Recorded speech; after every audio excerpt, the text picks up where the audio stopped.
Much love, respect, and appreciation. It's been about a good 4 to 5 days. It's been a long time, guys, and we are back with another live stream as titled, This is Why We Can't Get Along. So, we're going to have a few stories directly up here to further prove that point of why it is that we can't get along in the United States, why it is that we can't get along with each other.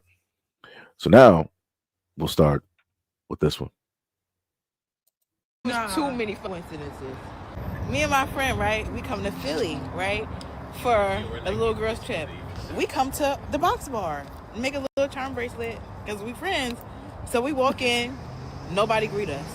Okay, that's fine. They look, and okay, we go over by where the necklaces are. We looking at the charms. The ladies over there don't say a thing. They paying us. They no mind. They get no mind. We sitting stuff like. I'm just like, okay, let's turn around. We see another pairing of people come in. Coincidentally, one of them had fair skin, and they get a hello, ladies. How y'all doing? They go over by the necklaces. They get another hello, ladies. Let me get you started. Stood there for a minute, looking at necklaces, still getting no attention paid to us. So nasty and so rude. Hi everyone, I'm Robin. I'm the owner of Box Bar. I wanted to take a few minutes to address a situation that happened in our store yesterday. I did write down a few notes, so I apologize, but this is extremely important and I did not want to miss anything. As you may have already seen on TikTok, 2 women came into our store and had an experience that left them feeling unwelcome and racially discriminated against. To those women who made the TikTok and to the entire Black community, I want to say that I am deeply sorry. I am deeply sorry for the harm that our actions caused. That's not the experience I want our customers to have, and I know that I failed you this weekend. This is not what our store is about and has never been about. We created Box Bar to be an escape for everyone. This is my problem. Why is it every single time that white people mess up, they want to come directly out to social media? Hey, to the Black community, I just want to say that this is not what we're about. We're not really racist. We're not really discriminatory. We're sorry that, that happened. It wasn't supposed to. That's, not in our training manual. That's not how we teach any of our workers. As soon as they know that Black people already made a video about it, they're like, man, this is really going to cut into our money. This is going to really cut into the bottom line. We got to hurry up and get that scripted apology real quick. Like I said, she didn't mean none of this. She didn't mean none of this at all. And me, and again, these were women that went through this, right? Back when we had Suncoast, there was a place called Suncoast, and it was located in the mall. Whenever I would go into the mall, it would just be like me and my friend Will went into the mall out there at Fairlane. This is talking about Detroit. For anybody that's from Detroit, much love, respect, and appreciation, right? So went out to Fairlane Mall, went out to Suncoast, and Suncoast normally has, anime type stuff and whatnot or whatever, right? So we go directly in there, and I'm looking just through the different like anime sections, movie sections, and it's only probably about 4 to 5, maybe like 4 to 5 workers, and my friend Will and I, and then maybe one other customer, right? Not sure how long they even stayed in there. I'm going through and looking around the store, and continuously, like maybe let's say like every 4, maybe 5 minutes, as I'm venturing around the store looking at stuff, you got people like, hey, you need any help, need any assistance? Is there anything I could, help you with? Is there anything I could look up? Dog, I don't need your help. If I did, I would come directly to, the register, and I would ask for somebody to assist me, or I would come, seek you out. But like I said before, this is what Black people, Black Americans have to go through in the United States. Because for whatever reason, whenever people are trained, they're trained to only go after and to specifically watch black people when they come directly through their stores, right? They're not trained to watch everybody else. Because how people are trained is like, okay, well, we have losses, shrink, all this other type of stuff, and the main people that come in here are still black. That's what they like to put out there. But when you actually look at the statistics, you look all across the country. I'm talking about in the Appalachians. You look in these super white communities. You look in the higher percentile where black people are barely even a percentage. You'll see who is really stealing in the United States. But again, this is how people are trained. But this is going to come, right back to this point that I'm explaining right now in a few videos. So let's keep going. Now, a story real quick. This ties into my video where I was talking about how people need black people to be here, okay? And this is why they freak out when we talk about separating and leaving. Actually, it was this story. Because they've been using our presence to slide, under the radar and maneuver through the system because everybody focused on us. Now, y'all know how we are boycotting Target right now, right? But I happen to live in close proximity to a Target. You know what I've been observing lately? I've been observing a lot of non-black people being arrested for shoplifting.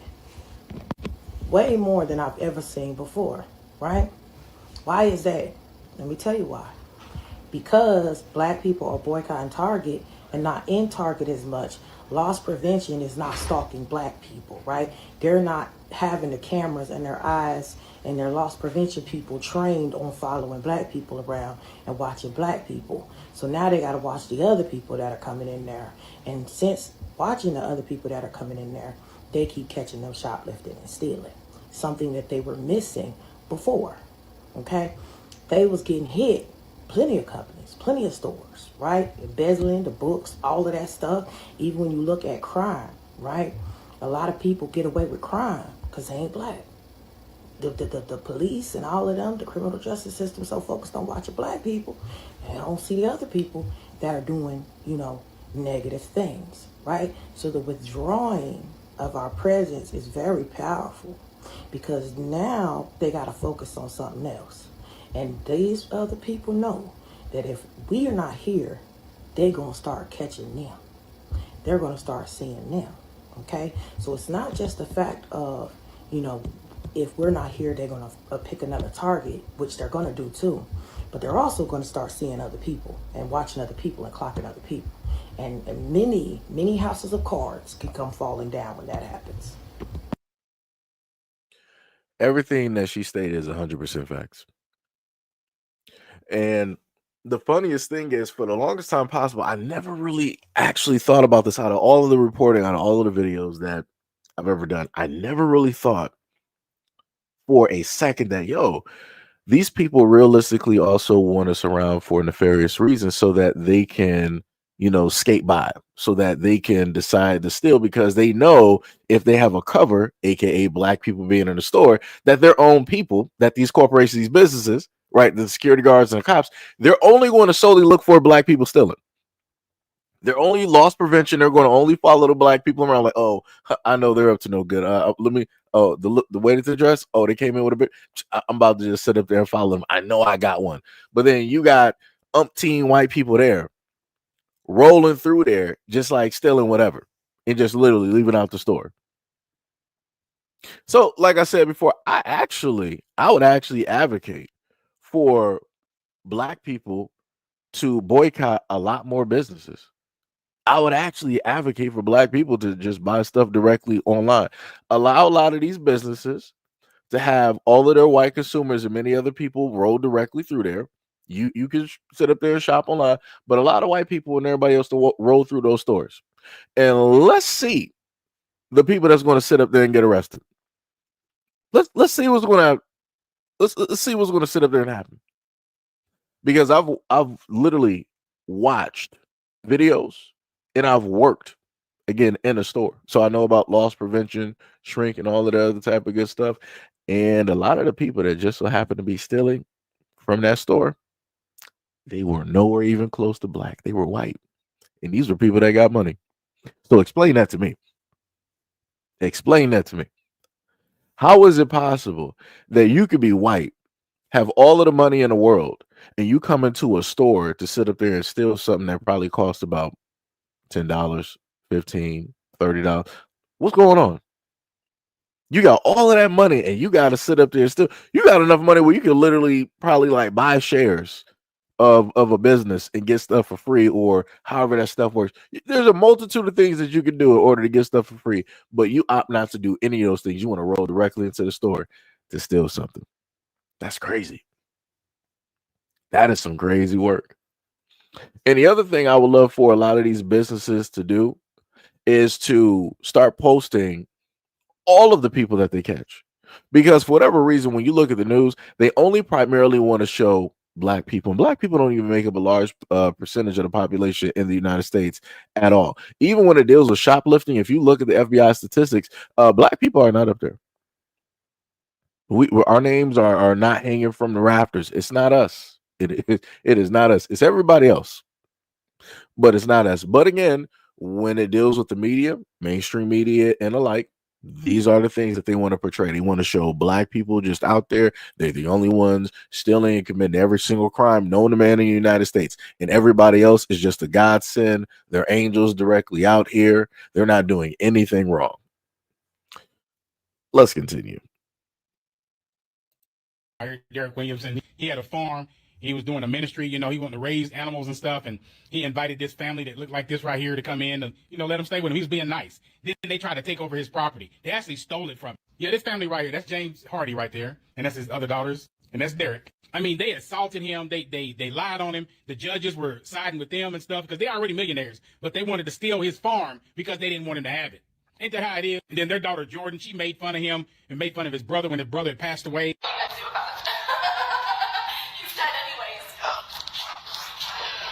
You're not going to disrespect my dead brother. You're not going to disrespect my dead brother. Chris Key is dead. Stop! There's nothing you can do about it. He's dead. He's gone. He's probably in hell. Let me walk away before I leave. Yeah, all that taunting and everything. But you know how karma works. You know that plane that went down in Georgia? Yeah, it happened on Saturday.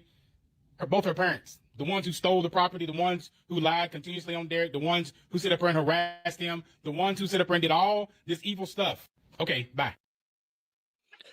So I just wanted to re-put that in because I actually did place that into a video that I uploaded to you guys recently. So shout out to anybody who went through and watched, those videos. Much love, respect, and appreciation. But yeah, somebody has to explain to me, white people, why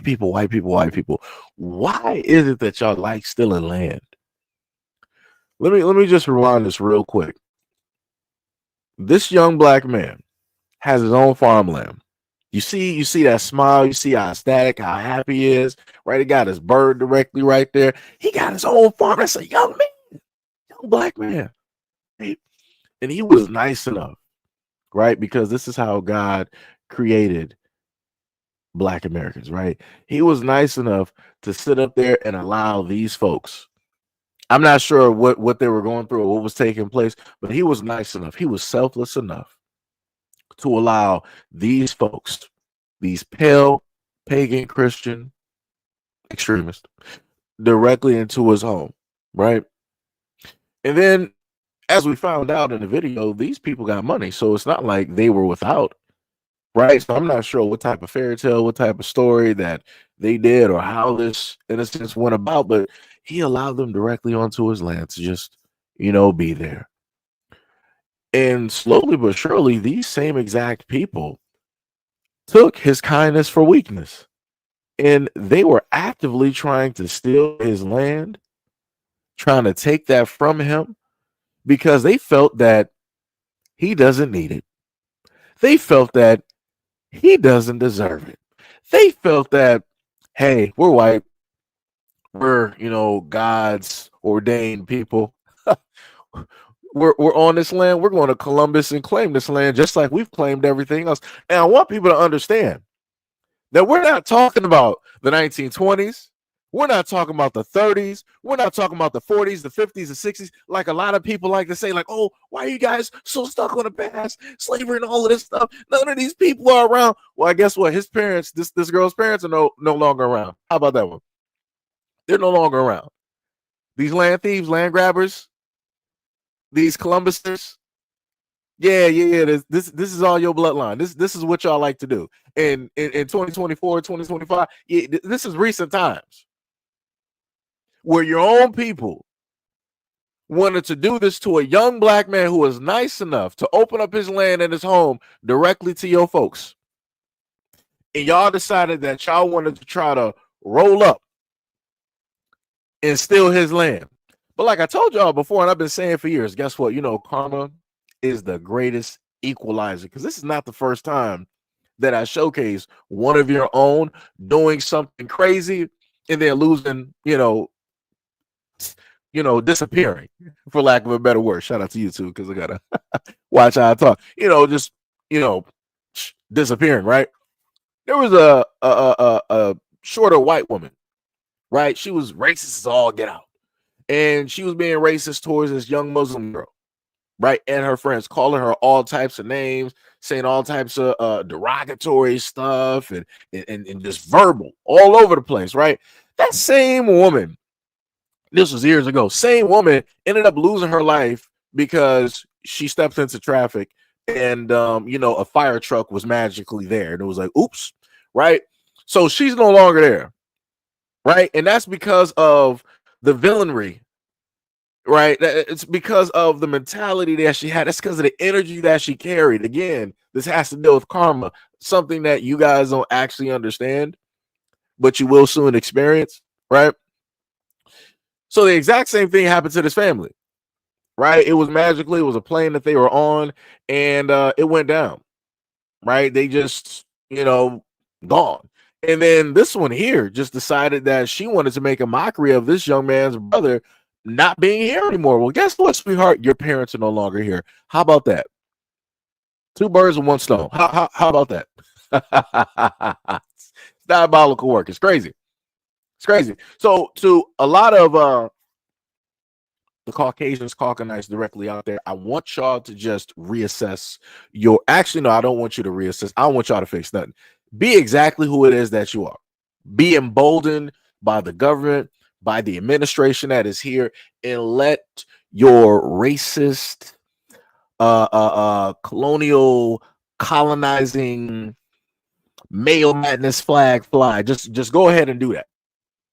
Because inevitably what's going to sit up there and happen is that karma is going to strike you. And the main thing that I set up there and told you before, right? Now, karma didn't, in a sense, directly get her, right? But it got her parents. Both of them. One stone, two birds. So now she has to deal with the aftermath. Because her mouth sat up there and, tried to write a check. She couldn't cash. And that's what happened. Because she couldn't cash it, she was in debt. And the Ripper was like, well, this is a nice sum. You wrote quite a few numbers on here. Let's see if we can calculate that for you. Your bank account is empty. You got two parents? They're still here? How many years they got left? You know what? I'll take this. I got you. No problem. We'll take the parents. Woo! Oh man. I bet you it's going to be a quiet house. Mom is going to be the word. It's going to be real quiet. I bet you she ain't going to utter nothing. I bet you the amount of rage and anger that both of those women have at this moment in time couldn't even explain it to you, couldn't even fathom. But it's well deserved. It's well deserved. I hope amongst the screams that they have internally when they're dealing with having to go to the graveside of their parents, I hope they, while touching that ground, they also feel the pain, the agony, and the screams of all the other people that their people have caused harm, inexplainable harm to. The amount of land that you've stolen, the amount of lives that you've erased.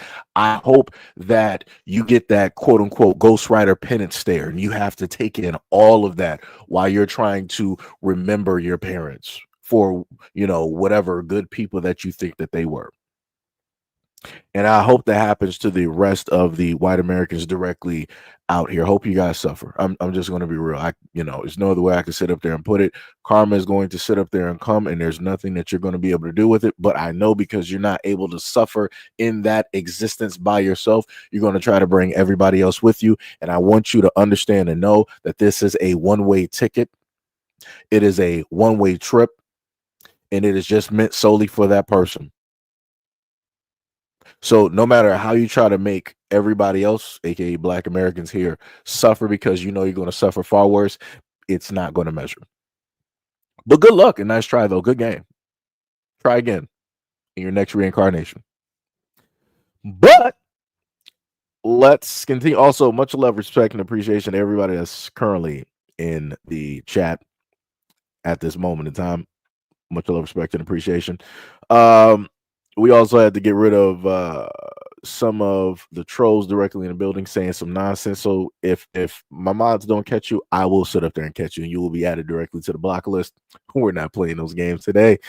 So who else did we have directly up here? Because I could have sworn somebody had some type of a question, but I don't feel like rolling directly up there. But let's continue. And I'll say it again, there is no such thing as black British food. There's no such thing as black British culture. There is only African culture or Caribbean culture in Britain. You guys let Keith Lee come to London, eat beans on toast, eat a kebab with garlic mayo on it, have a fryer from a hotel. Then my man went back to America and said British food is disgusting, and you guys are losing your minds like he's not right. I mean, can you really compare cottage pie and sausage and mash, bangers and mash to soul food, American soul food, black American food? You can't, because they have a right to have a thing called black American culture and black American food.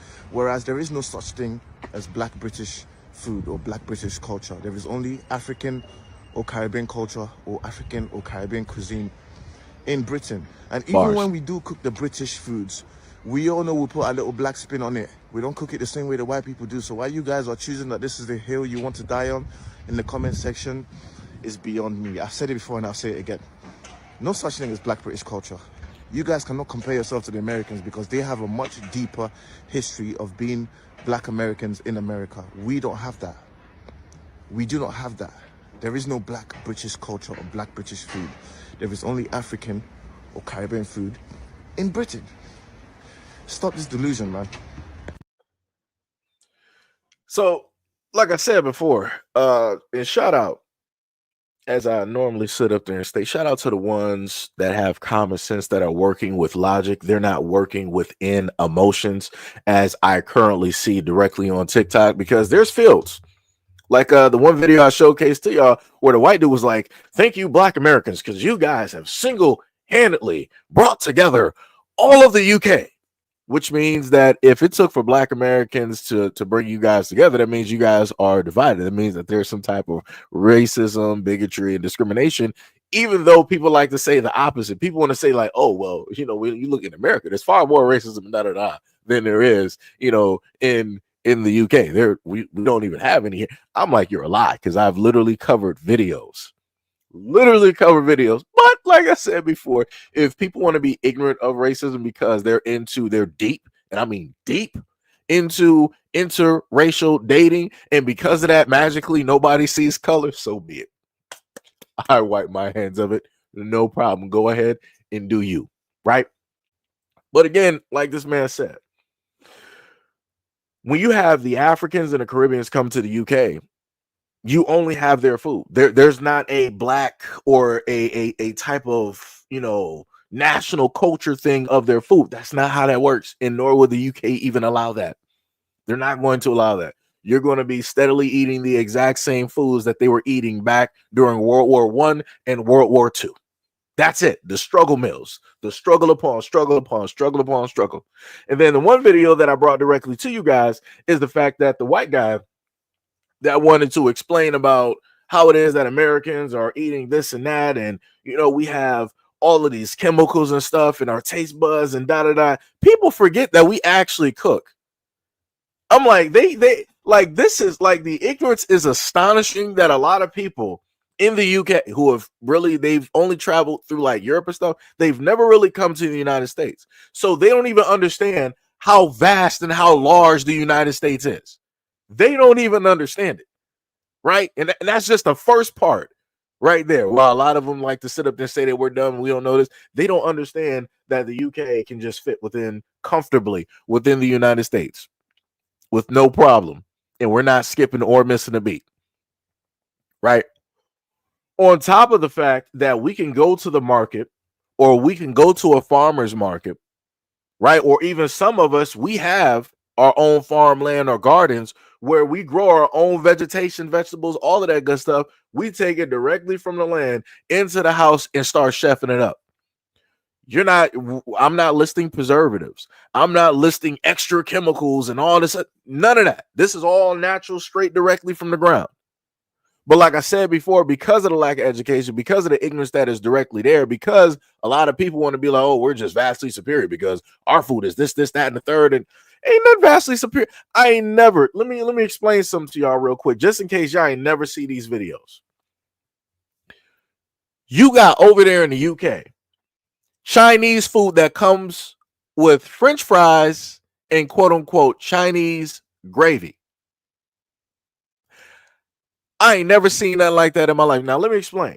Right now, over here in the United States, if I happen to, go to a Chinese place and get some food, I'll get my normal wings and I'll get fries. That's, just some normal type stuff. That's just, whatever. This dude had like some lo mein. He had some other type of like mushrooms and other stuff directly on there. He had a large plate of fries and pork gravy all over that. I don't know what that, I've never even heard of Chinese gravy. I'm just going to be real to you. And I've eaten at Chinese places since I've existed. And I've never sat up there and seen Chinese gravy. And then they had like some other type of dessert that was on there, something that is not here in America. Like I said, I don't know what the UK be sitting up here doing. Like I said, much love. Much love to those out there in the UK. But again, when you look at the food that Black Americans have and you compare that to the UK food, and I'm just talking about soul food. I ain't talking about no other type of, I ain't talking about like no fast food restaurants and nothing, no other restaurants, no McDonald's, no bar. I ain't even talking about none of that. I'm talking about just Black food that Black Americans created, right? Since we've been here, like case in point, soul food. Yes, there is not a comparison at all. There is not a comparison. Not a comparison. But like I said before, when you go on Twitter, and this is the whole thing, the reason why a lot of them are mad is because Keith Lee, and if people know who Keith Lee is, first of all, I want to sit up there and say that the brother does have hands legally. He does have hands. He's done mixed martial arts. He's done his bouts. So his hands are certified. He is able to use those hands. That's why he moves comfortably with no type of problem, right? And this is why also people don't be trying to roll up to him, trying to start nothing, because again, he has trained. Secondly, the brother just opted at a point in time. He was like, yo, I'm about to just start, critiquing foods. And he grew this into a big thing directly over the years where he traveled all across the United States, right? And Keith Lee, primarily when he was in the United States and he was looking at a lot of different foods, he would start to have problems primarily with Black people. The Black restaurant owners and whatnot would not like his critiques. They would have issues. There's been other issues where Keith Lee has given money and then that money has not been distributed to the place that it was supposed to be distributed to, and many other things. And then on top of that, you got Black people online that want to, start saying this and that about Keith Lee and all this other type of stuff, right? Again, your own people. I said years ago, I'm like, yo, I love Keith Lee. And I do believe in supporting Black businesses and stuff like this. But again, you can't help out everybody. And I said that Keith Lee should, either try to get up with Food Network or something like that, right? So he can go to other places around the world, or he should just, on his own dime, not sure how much, it will cost, not sure what his net worth is. But if he can, he should just start going around the world and just doing it that way. right? Because like I said before, I'm just going to be real. I am all for the safety of Keith Lee and his family, nor do I want anything to sit up there happen to them at all. So this is why I would advocate for him to go elsewhere and to critique and to talk about foods. Because the way that he would get treated in the United States by his own people has already been shown. A lot of people, a lot of black people don't happen to respect people, when it is that they're doing certain things. They want to find some type of problem issue. They want to start rah, rah, rah, and all this other type of good stuff. But again, if it was somebody white doing it, like an Anthony Bourdain or something critiquing like these black foods, black people ain't about to be rah, rah, rah, and all this other type of good. Like I said, people act different when it's other people. So again, just sitting up here saying this is something that I've said a while ago. Just saying. Let me. You said Caribbeans are blacks, not American Negroes. Why are the only ones associated with soul food, soul music, and soul? We represent the deep of God's face and deep go figure. They insult us otherwise. Okay, I get what you're saying. I get what you're saying. Nikolic, what is up? What is up? Said, I'm from Europe and chickens are full of antibiotics. Cow milk with aflatoxins, vegetables with pesticides, and everything organic is expensive. Now, see, the funniest thing is, now shout out to you. Not sure where it is over there in Europe that you're from, but shout out to you and your people out there.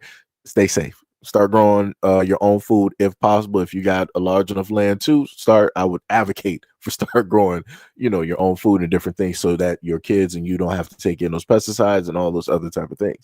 But a lot of people, when you go on TikTok and you go on a lot of these places, you're not going to have a lot of people state over there that their foods are filled with a lot of these things.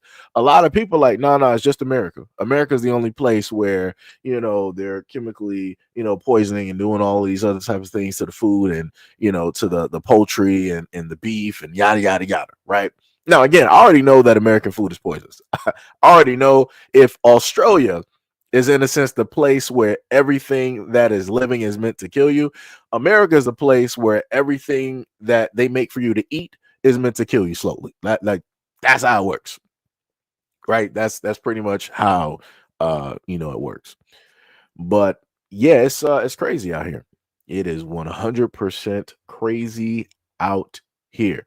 But yeah, again, shout out to this man here over there in the UK being honest and respectful and working with logic. Let's continue. This is crazy to me. Like, what? Y'all, while watching, so boom, I give them their food, right?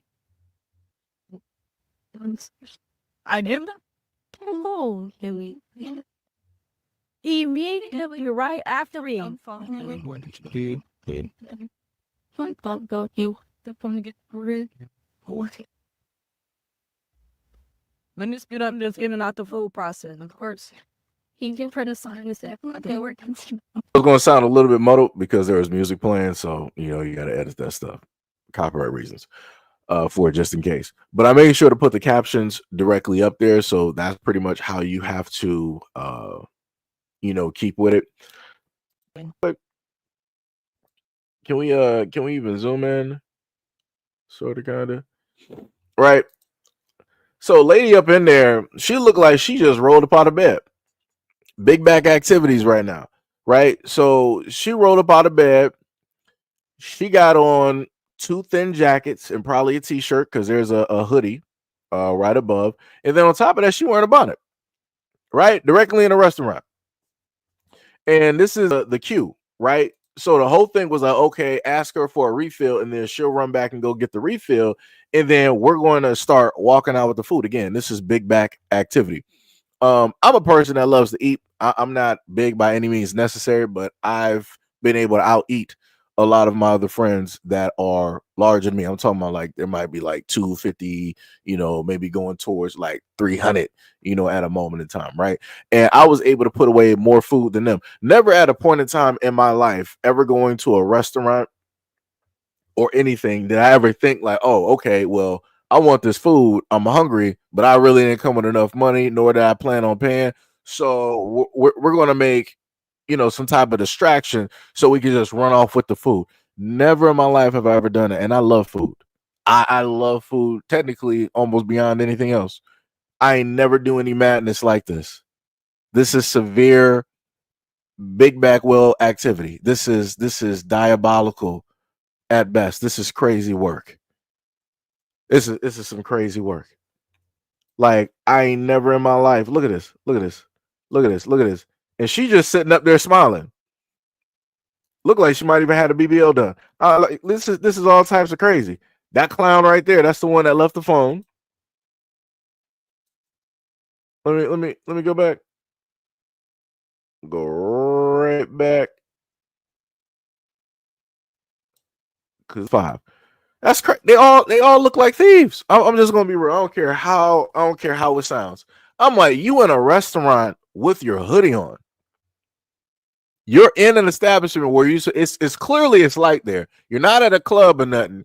You're in the whole restaurant with your hoodie on. I'm just gonna be real. I need all of these restaurants to require patrons to put their hoods down. I'm sorry. Because these people right here, this couldn't have been my business. Like, bro, I am getting your license plate. I am going to find your Facebook, every single social media.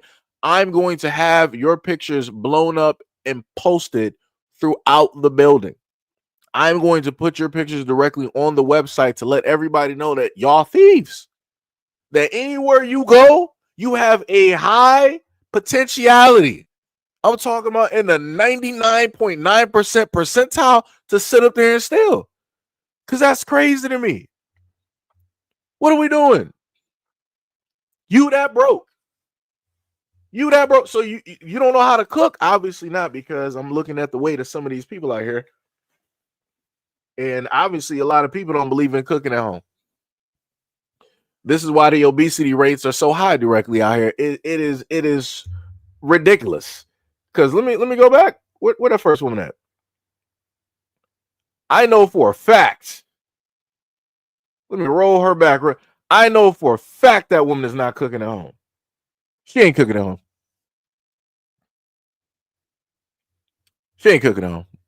I'm just gonna be real. That's crazy. That's crazy. And this is another reason why people be sitting up there looking at black people strange. Because you got instances like this where people just want to go in like a whole family deep, 5, 6 plus deep, and y'all want to sit up here and do stuff like this. Crazy. This is crazy. Oh my goodness. But let's continue. This is Haley Morgan. Her and her husband own a rental property, and their tenant of 2 years decided to move out. So they found 2 new tenants to rent the property to, who decided to sign their lease and move in on Super Bowl Sunday of 2025. So these are the tenants. Kathleen Kennedy, who is a DHL supply chain human resources employee. And then we have Caitlin Poor. She is an emergency medicine physician assistant at Atrium Health, Wake Forest Baptist, and she also attended Ohio State University. We got names. Immediately names. after Caitlin and Kathleen moved in, they had a long list of demands that they wanted Mrs. Morgan and Mr. Morgan to meet. And to accommodate them, they did everything they could to meet the demands, including removing the popcorn ceiling. They also messaged Mrs. Morgan saying, hey, we clogged the toilet with human feces, and we need you to take care of it. No questions asked. She sent her husband to take care of it. So within a week of living there, these 2 people decided that they just didn't want to live there anymore. They decided that their list of demands weren't being met and that they wanted their money back, and they wanted to break the lease and move out. So rather than argue with them, Mrs. Morgan and Mr. Morgan were like, you know what? No harm, no foul. We'll let you break the lease, but we're not giving you the money back for the 1 week that you lived here. And we're definitely not giving back the security deposit until we come check out the property to make sure everything is squared away. So that upset them, and they started hurling racial slurs at Mr. and Mrs. Morgan verbally and through text message. So that's when Mr. Morgan decided to tell Mrs. Morgan, hey, I don't feel comfortable with them. I think I ought to check out the property on Friday just to make sure everything is on the up and up. And so he sent them a text message saying, hey, at 2 o'clock, I'm going to come through, check out the property. And that's exactly what he did. And everything looked good. So the next thing you know, Mrs. Morgan gets a call. I believe it was either that Monday or that Sunday. She gets a call from the neighbor of the property that they rented out, that they used to live at. And they were good friends with the neighbor. And the neighbor was like, hey, there's a lot of water coming off of your property. I don't know if it's rain, but I'm suspecting it's not. It looks like there might be a water leak inside the home. Could you guys come check it out? And she was like, yeah, that's kind of weird. Okay. 2 minutes later, she gets a call from HOA. HOA report the same thing and was like, hey, I don't know what's going on, but you guys need to get here. You need to get here quick. So when they got there, this is what they saw. They saw a flood of water coming out of their apartment. At that point, this is when Mrs. Morgan decides to ask the neighbors, does anybody know where the tenants are? And they were like, yeah, the tenants moved. They left last night with like 20 movers, and they had like moving trucks, and they were in a frenzy. They were literally trying to hurry up and get out of there. They notice were loading water stuff in the is truck, and they leaking were out the out of resident. there quick. They approached the door, and this is what they saw. They saw just water just streaming down the door. And this is the entrance. So let me just pause it right here. So let me just speed this up just for some people that might have just made it in here. So this black married couple was renting out an apartment, right? And they rented it out to these two white women who obviously have jobs because they got their LinkedIn and everything like that. The white women were there for a minute, and then they were like, okay, we don't want to be here, or however it is that they wanted to frame it, right? So they were like, okay, well, we will allow you to break your lease. The married couple, they were like, okay, we'll allow you to break your lease, but you're not getting back the security deposit or, the rent that you basically pay for that month, but we will allow you to break that security deposit, right? And the white women basically got mad. They got irate, and they did the normal white woman behavior. They decided to flood the apartment. They decided to destroy something that was not initially theirs. So now we are coming to the picture, which is going to be a video after I press play, and you can clearly see water is on those wooden floors. If the water is that high and it's that clear for you to be able to see, that place is totally ruined. You're going to have the floors are going to be warped. You're going to have mold. You're going to have to replace everything. You're going to have to tear that place bare. You're going to have to strip it and have it fully redone, because these colonizing fools were mad that they weren't able to get their money after they already paid to basically get a lease, already put down a security deposit, and set up there and put down the first month rent. This is why you're not getting back that money. But better yet, I want them sued. For matter of fact, before I even go further, let me let her finish. Entrance of the home. The entrance of the home looks like it's flooded. It literally looks like a lazy river. So essentially, Kathleen and Caitlin decided to cut the pipes on the toilets and the bathrooms. So both toilets, they decided to cut the pipes. They left the water on, and they allowed it to flood the house. And as you can see, the property is ruined. Look at that. Literally damaged. The paint, the floors, everything.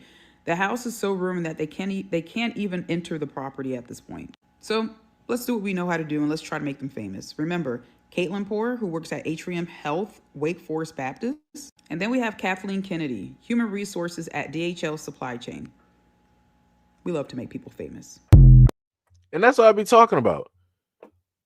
You have a black couple that was like, yo, we're just trying to, make some extra money, and we're trying to use, either a space that they had or a space that they bought, whatnot, or whatever, right? The American dream.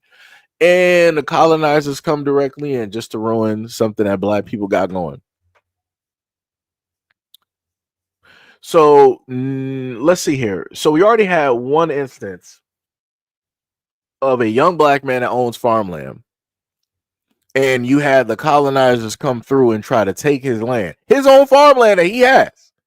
He was nice enough to open up his doors and whatnot to allow them there. And the family were trying to actively steal his land. They got millions of dollars, but they're actively trying to take something that does not necessarily belong to them at all, because they don't want that black man to have it. Right. And then they inexplainably, pass away in a plane crash. It's crazy how that works. And now we got two white women that have very nice jobs, deciding that they want to destroy somebody else's property. Wow. Look at these homeless deviants moving from place to place. That's crazy. And I'm pretty sure that apartment has more than likely had more washes, showers, and baths than those two women combined, because we know how a lot of people's hygiene is directly out here. It's crazy work. Crazy work, diabolical. Send the DNA. But like I said, we're looking at destruction at this moment in time. How they rode directly in there, had a problem, raged out, and decided to do this. Wow. And then they knew that they were going to destroy that place, so they came through with movers at night to hurry up and get all of their stuff out of there. That's how you know they were up to no good. People don't normally move at night like that. If people are moving at night, something is wrong. Something is happening. You got 2 white women doing this. Ain't nobody after you. Ain't nobody after you. So that means, hey, they're up to no good. Like I said, as soon as you saw the door, you saw condensation coming from the top of the door, just streaming down. Let me go back to the front of the street. If I can even find it at this moment, let me see.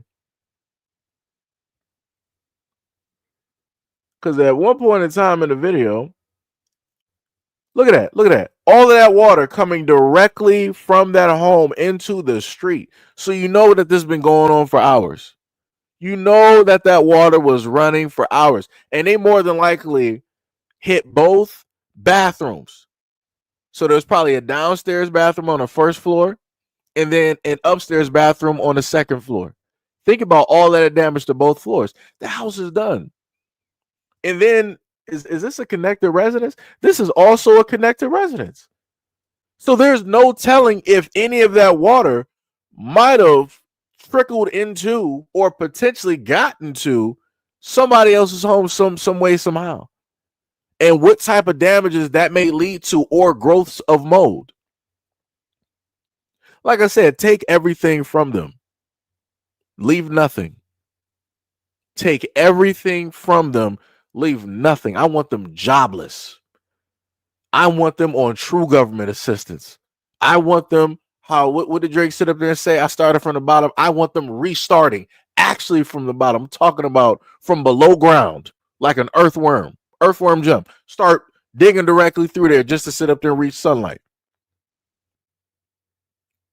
Everything stripped of them, all valuables, all jewelry, all assets. I want their bank accounts drowned. And not only that, I want them then prosecuted and thrown directly in jail for a nice extended time.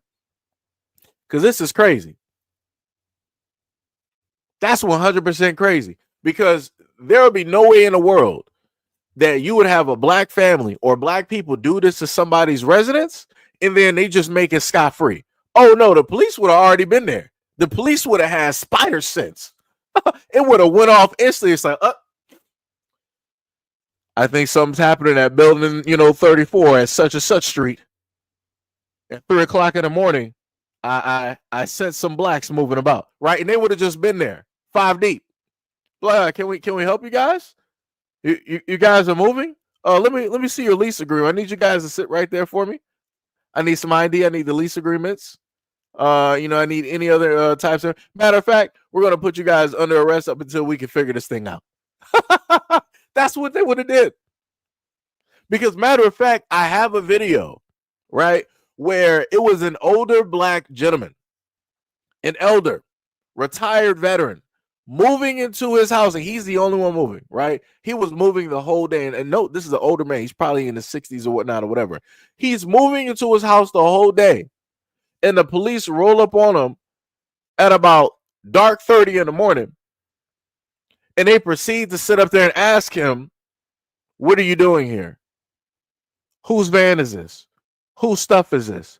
Whose house is this? Matter of fact, you sit tight. No. Matter of fact, don't even sit tight. We're going to put you under arrest for the moment. And then we're going to go and check the premises because this just looks suspicious to us. It's like nobody just moves in at this time of night into a house and there's all this stuff here. No, this can't be yours. And then the police sat up there and found out that, this is actually his house. They found all the paperwork and everything. And then they wanted to make an excuse to sit up there and say like, what ended up actually happening is because we had a lot of break-ins in the area. And then when the one cop said it, you heard one of the other cops kind of laugh about it because he know that he was BSing. He know that he was lying. It had to do with the fact that he was black moving into that neighborhood. Ain't no 60-year-old, 70-year-old black dude that's sitting up there moving. He ain't about to be trying to rob. Word. So he's going to sit up there and try to clear out somebody's whole house and put it into a van. Like I said, America has some of the dumbest cops in existence at this moment in time. And when I say dumb, I also mean racist as well. I also mean ignorant as well. Yeah.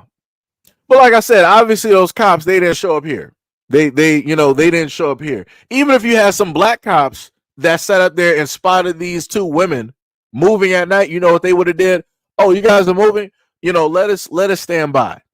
Let us stand by to make sure everything is safe, make sure, nothing's, that's what would have happened. That's what would have happened. It wouldn't have been no interrogation. It wouldn't have been no action for identification, no ID, no nothing, none of that.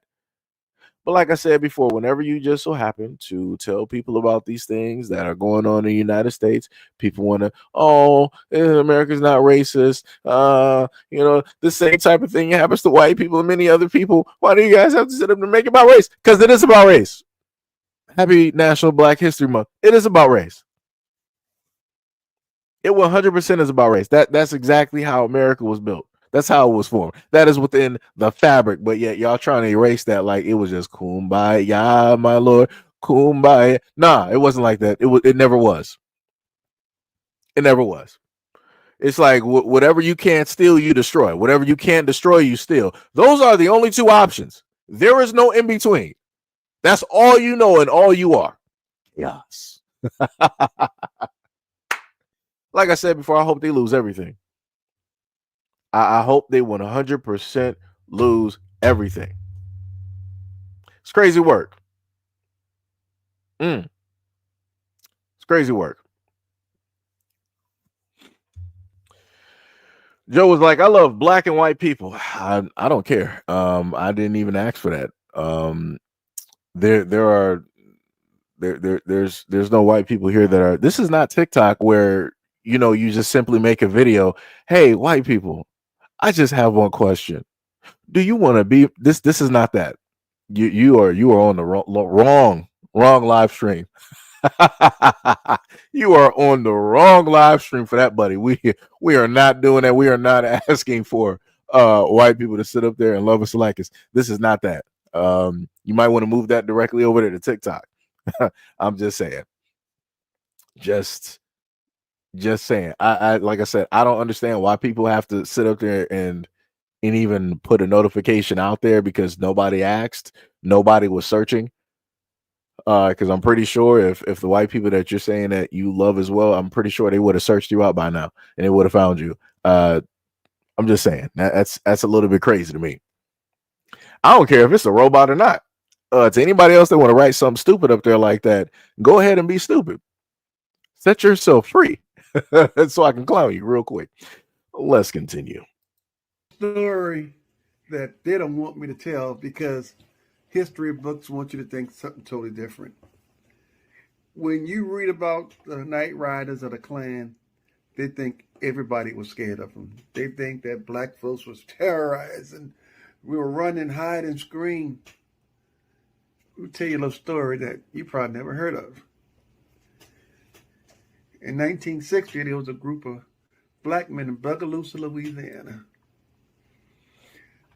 They were military veterans that came home and they went toe-to-toe with the Klan. Never ran. When they protested, they got in their face, went back and forth. They protected the community. These men were called Deacons of Defense of Justice. These men, the Klan, was scared of these black men. Literally, they feared them. They patrolled the neighborhoods, the black communities, because the police wouldn't do it. These men were so powerful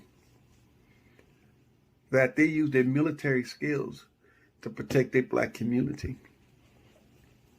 The Deacons of Defense and Justice was so powerful that when Martin Luther King used to have protest marches, a lot of the police department wouldn't protect them or provide them security. The deacons of defense stepped in and provided security. People, you're not going to hear about this because society wants you to think we feared and we were scared and cowards. That's not true. Look them up. Deacons of Defensive Justice, Buckaloo, Louisiana. They were so powerful that they had chapters in Mississippi and Alabama, but they started here in Louisiana. And these black men didn't run from the Klan. There's pictures of them in their face going toe to toe. And a lot of Klan were scared of these black men because they were military trained. They know how to use weapons. They know how to do everything. And this is the great part about this history fact. The Deacons of Defense used to get all their weapons from the Port of New Orleans. And I had an opportunity many years ago to sit down and talk to these men. We talk about football players and basketball players, Jim Brown and all this kind of stuff. People, these are real heroes. These are real heroes. People, you got to look them up. History books been lying to us. When they show the Night Riders and the Klan, they show black men just shaking and trembling. We never fought back, and that was designed to make us look weak. They're never going to show you a bunch of men that fought their asses, toe to toe. They're not going to show you. Go look up the old pictures of these guys. These guys are in these Klan, and it makes me so proud to be a black man. It made me so proud. Because that's what it's all about. People, they're trying to erase this history. They don't want the black kids to know that they were black men who wasn't afraid of the Night Riders, of the Klan. But they want us to think that we were cowards and feared these men. And it's not true. Research it yourself. Do your own history. And you're going to learn about them. We had black men that went toe to toe with the Klan. History book would never tell you that. Do your own research. And I'm going to say the name one more time. Deacons of Defense and Justice. When you read it, you're going to have the biggest smile on your face because you're going to be so proud. Check them out. You know what? The funny thing I love about white people, John, is the fact that whenever I happen, and this is Happy National Black History Month, just in case you don't know. The funniest thing is whenever I happen to showcase these videos, you guys like to show up at certain specific times, right? So let me just go back through real quick. Where was the video with the young man? This one, right? So let me just go back here real quick, right, John? So you said that we're living in the past, right? No problem. So John, this young man, because obviously you didn't want to, you obviously weren't here. This wasn't on your radar of what an American is and how it is that you can try to grandstand and be on your soapbox, John. So this young American here, true American, right? Indigenous, right? He has farmland, right, John? Farmland. You said always looking at color. No problem, John. We're going to look at color in a minute, right? Because we're going to showcase your people, right? So again, this young black man has land, right? He has farmland of his own that he basically has, right? So that young black man was nice enough to allow these white people. You see the color, John? See black? You see white? Right? Just like pandas. What are pandas, John? Black and white. So let's not sit up there and act like we don't see color. We exactly know what color is. Let's not be stupid. Let's not be stupid. But let's continue, right? So you got this white family directly right here, right? And the young black man there. Again, he allowed them on his farmland, right? Into his home for whatever reason. I'm not sure if they were down in their luck, not sure if their house might have caught on fire or whatever it is, right? So he allowed them directly into his home, and slowly but surely, he ended up having to deal with a variety of problems from the white man there who was the father. Right. And we found out later on that these people are actually millionaires. They have money. so they can afford their own land, their own house, and everything. But you know what this white man wanted to do with all of his money, John? He wanted to sit up there and steal the land from a young black man. We're not talking about in the 1900s. We're not talking about the 20s, the 30s, the 40s, the 50s, the 60s, the 70s. We're not talking about none of those old times. We're not talking about back in the days of slavery, John. Yes, sir, master. We ain't talking about that, sir. We ain't talking about that. No, John. We're talking about 2025, where your people were actively trying to steal land from a black man who owns it, a young black man at that, and you got all of that money, but your people are still up here still taking land, John. I thought we didn't see color, John. Do you think that they would do that to somebody else who was white, who opened up their home and their land to them? No, they wouldn't, John. They would respect it. They would revere that man. But when it's somebody that's black, your people like, well, I don't feel like you need this anymore. There's no reason why you should even have this. Actually, matter of fact, since I'm here, I claim it to be mine. Let me call up my 20 lawyers with my millions of dollars, and we're going to actively work on taking this land, right? And then not only that, John, but then you even had his witches of daughters that were there as well. And John, again, we're not supposed to see color, but obviously these pagans, these Europeans, these Christians, right? They decided that they saw color enough where when the young man expressed the fact that his brother died, the one that you see right there with the poor nose job, she wanted to make fun of the brother's death. Aha, that's why your brother's dead. That's why he's never coming back. Now, who would sit up there and do something like that? And again, we're not supposed to be focused in seeing color, right? We're not supposed to be doing that. But again, both of those two Caucasian women back there were doing that to the one black man that was there. And you know what ended up happening, John? You know what happened, right? Through all of this stuff, and this is her sitting directly in the home on the bed and her sitting up there filming, right? She's antagonizing this man. She's trying to cause certain things to happen. And this is why she's filming.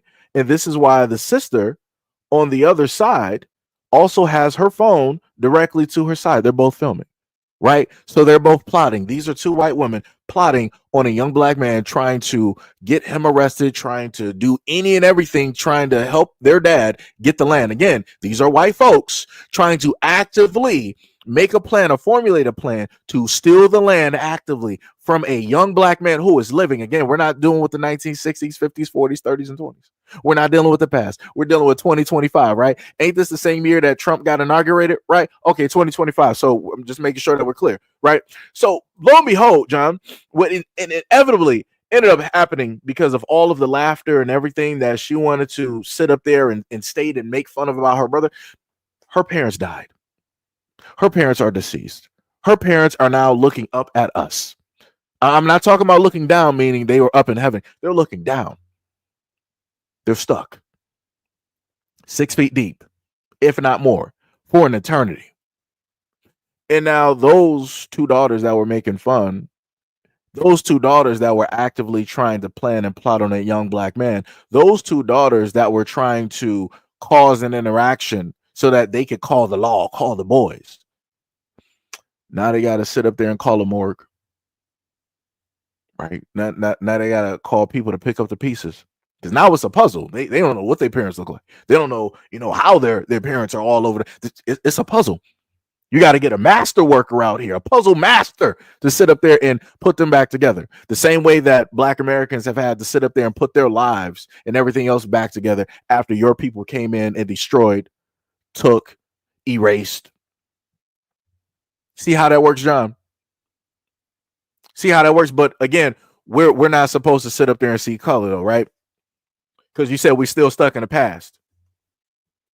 Still stuck in the past, though, right? Crazy work. Diabolical how that happens. Just like how, since Black people are now boycotting a lot of these businesses such as Target, you can now see who the real thieves are. And guess what, John? You know who those thieves look like? You. Your incest of a sister, wife that you have. Your granddaughter, sister. Everything in between. That's who it looks. It looks like your incestuous family, John. That's exactly who it's reflective of. It's not reflective of black people. Because again, you guys like to masquerade. You guys like to sit up there and hide. You guys like to do some covert, type of things when you guys steal. And better yet, whenever it is that you guys actually do steal, they don't really say anything up until it's a ridiculous number. Like we caught 64 Caucasians in a ring that were stealing across the United States. But no, they're in a ring and it's 64 of them. But you'll make sure to sit up there and play in every single state and city known to man that these two black people sat up there and stole from a Family Dollar. You'll make sure to sit up there and show them stealing like a pack of ramen noodles. You'll show that and replay it and remix it. But yet you got rings around the United States. Matter of fact, there was a story that I did where there was a white woman and I think her husband that were running a ring that were paying people to go into expensive stores and run and steal stuff so that they could sit up there and sell it online. But I guess, John didn't want to talk about that, right? We're not supposed to be seeing color, but it's hard not to see color when the people that's doing it are white. But the only people that get accounted for are black. It's crazy how that works. So we're stuck in the past. We're not supposed to see color, but every single time I look at the media, I see color because the main things that they want to showcase are black people, even though black people don't make up the greater majority of the population. That's amazing to me, John. That's amazing. You don't see color, but I bet you had a black dog. Bet you had a black cat. Bet you got some blue shades. I bet you know the difference in color between a tomato and an orange. But maybe it's just me though. I'm just color struck. I'm sorry. I'm color struck. I guess that happens when, you actually have color. When God didn't forget to color you. And I guess that's what happens, right? I guess when you're clear, you can't really afford to see color because that wasn't afforded to you, right? I guess that's where we are. So, I'm sorry if I'm actually focused on color. I am what I am. And you are what, you are. Anyways, let's continue. Talk to your lawyer outside my truck. All right. And this one, so let me just, because this one is a bit of a long one here, and I want to set some people up, so that you can clear cut understand. Technically, this is for a lot of the people that are currently here. This is both for the men that are here or the young men or men that may have went through this type of instance, this type of circumstance and dealt with this. I was going to say serpent stance, which technically I guess it fits at this moment in time, right? And this is also for the women out there to also know that these types of things happen and go on with men when it is that they want to specifically spend time and see their child, right? And then to also put it further into the fact that the young man's mother is actually there in the front seat, right? Witnessing and seeing all of this happen and trying to be proactive in the situation to, try to get some type of calmness here, right? So I may, pause it in between so that we can talk about this and different things of that nature. So let's go. May you step out my truck? No, I need my son. It's my child too. I have the rights to take him with me just like you. So you may exit my truck. You got a whole restraining order. Okay, and you may if I got a restraining order, step out my truck. I don't have a restraining order on my child. Yes, so you may step out my truck, please. Family. Okay, you may step out my truck. You may step out my truck. The whole family. No, we got one on me, Darian, my mom, and everybody. And you may step out my truck. How? What's the restraining order for? For what Tez came to the house and did. When? Monday. What did I do? Monday? I don't recall. You don't recall? At all. I got pictures of stuff in my phone and my You got videos? Yep. Did I did it? Prove it. Let me call. What is the point of you keeping me away from my child?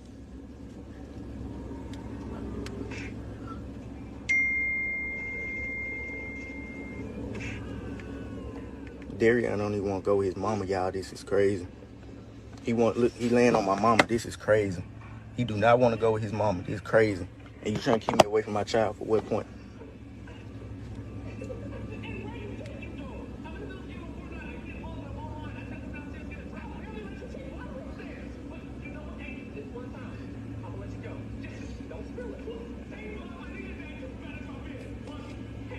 We just can't keep them for a few hours and not bring them back later. Ain't no protection order on me. Ain't no protection order on nobody. Yes, it is. It's the lies they tell to do what they gotta do to better themselves. Court and get protection Exactly. order. That's what my mama did. She went to court? Yep. This sad, y'all. This real life sad. What I gotta go through for my child, bro. This sad what I gotta go through for my child, bro. This sad. Since we gotta always get on the internet and talk about somebody. Look what I gotta go through for my child, bro. I ain't seen my child in a whole week. I come over here and I only can chill with him for 10 minutes. It's crazy. Then he don't even want to go with his mama.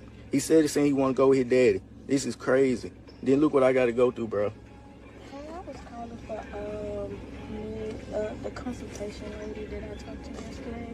I forgot her name. Going through court for nothing. Because I moved on. I guess I came yesterday. You won't go through court because I moved on. Hey. She can't even give me a good reason to want to go through court. I tried to do what the lady said and let them see him, but it's not working. So I okay.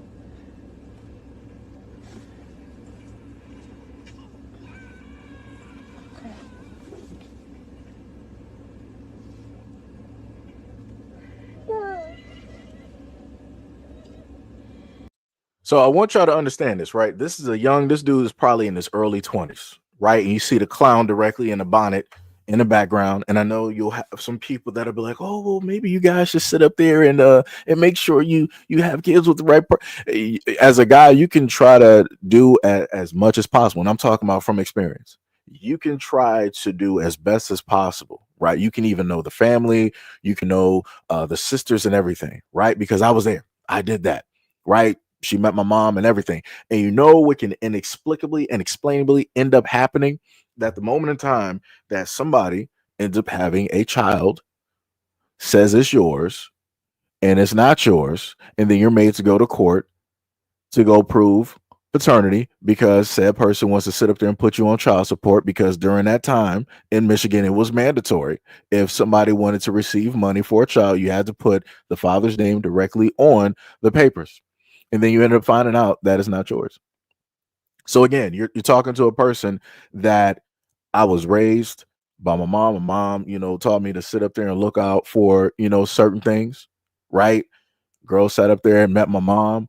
I sat up there and met her mom. I met her dad. I met her sisters. I met her brothers. I technically knew the whole family. And guess what? Still got jacked, right? So just to, I just want to list that to get that whole thing out of there because I know some people want to try to use this as a ha type of like thing. This young black man has his mom. His mom is directly on the other side of the car holding her grandchild.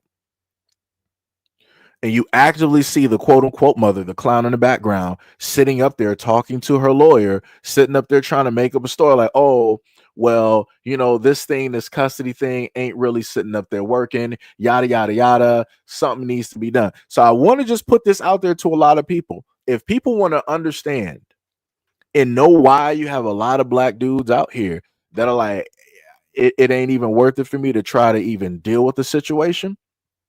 I'm just going to let it go. I'm just going to give 100% rights. I'm not trying to deal with any of this madness because it's going to get a little bit more worse. It's a little bit deeper into the video, but it's going to further prove why it is that you have a lot of dudes out here that are like, hey, I wash my hands directly of it. But let's continue. No. You got a book in your nose. Yeah. You can't breathe. Your nose stuck up. He said, chill out, bro. Mom. There's an ice cream. Dada, you want to go? No, to go to Tad. See what I'm saying? He want to go with Tad. You want to go with me, mommy? Yeah, Mom. You want to go with your mommy? You go. You want to go with Tad? You go. You ready to go? Yeah, go, Mom. It's sad, bro. Oh, God, she real life dude, bro. She won't take me to court for nothing, bro. Talking about a diaper rash. Want something about something because he picked up a weapon. Picked up a toy gun inside of Walmart. You want to take me to court for that? Yes. You want to take me to court for no reason. Okay. You want to take me to court for no reason. I've been sitting over here for 10 minutes. Now you already trying to keep my child away from me. I ain't seen my child in a week. Okay. Alright, give me my child. You may step out my truck, please. Call them back. Let me talk to them.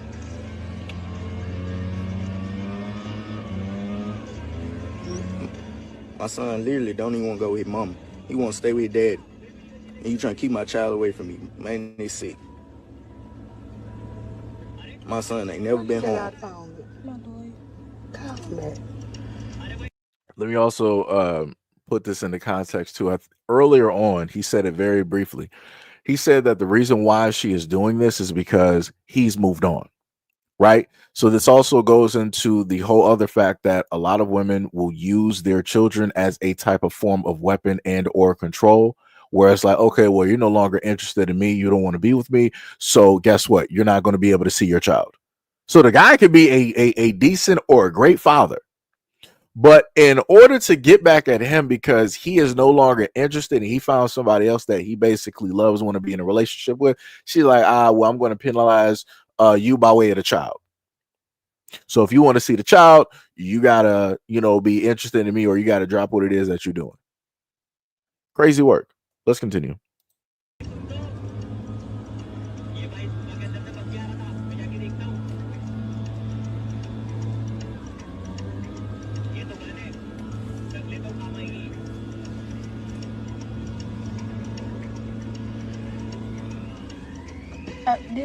This me again. Somebody had wanted to speak to you all. It's sad, bro. It really like sad. You may take it off speaker. You can talk to her in private just like she had. How you doing? Yes, ma'am. I'm speaking with. It's sad. Look what I got to go through, y'all. And what was this call pertaining to? I love you too, Dad. Look what I got to go through, bro. With a bitter baby mama. Was this call pertaining to me and my son being able to see his child? Wait, Duty.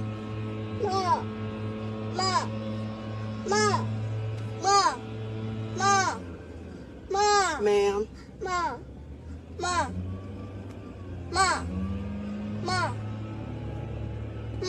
Nah, she supposed to call. No, I'm here with her, and I'm saying, like, my son has the 50% rights to his child. I'm just saying, are we not able to see the child at the moment? Wait, Darian, Granny on the phone. Mom, I got 50 rights just like she do. There's no point of her stopping me from seeing my child, or there's no point of me that I can't take my child. So, okay. But we don't have rights to see him, that's what I'm saying. How come I don't? The judge never said that. The judge, that's her lawyer. That's not the judge. That's what her lawyer said. Her lawyer can't make a decision for my child. That's not the judge. But that's not the judge. The judge never said that I cannot see my child. That's not against the law. I got a 50% just like you do. Okay. Look what I got to go through, y'all. Look what I got to go through. She says she don't represent this kind of case. I don't know Exactly. who that is. Exactly. So I can take my child if I wanted to take my child. Okay. You may step out my truck, please. No. Thank you very much. Just calm down.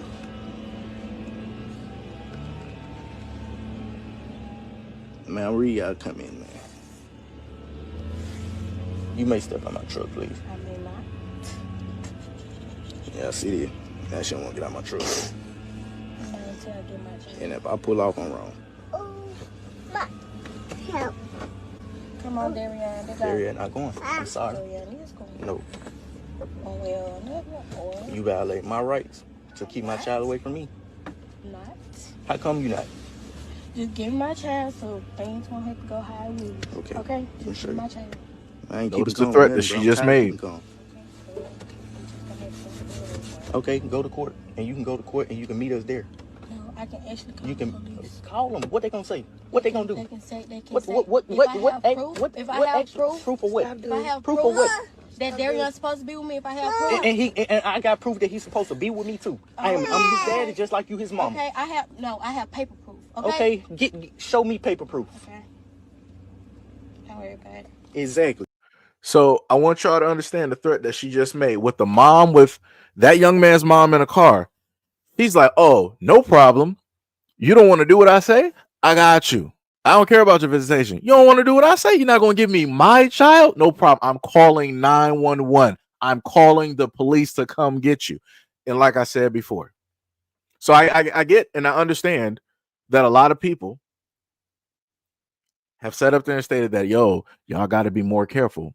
I'm trying to sit up there and let you know from experience, you have a lot of women out here that are very great deceivers. Very great deceivers.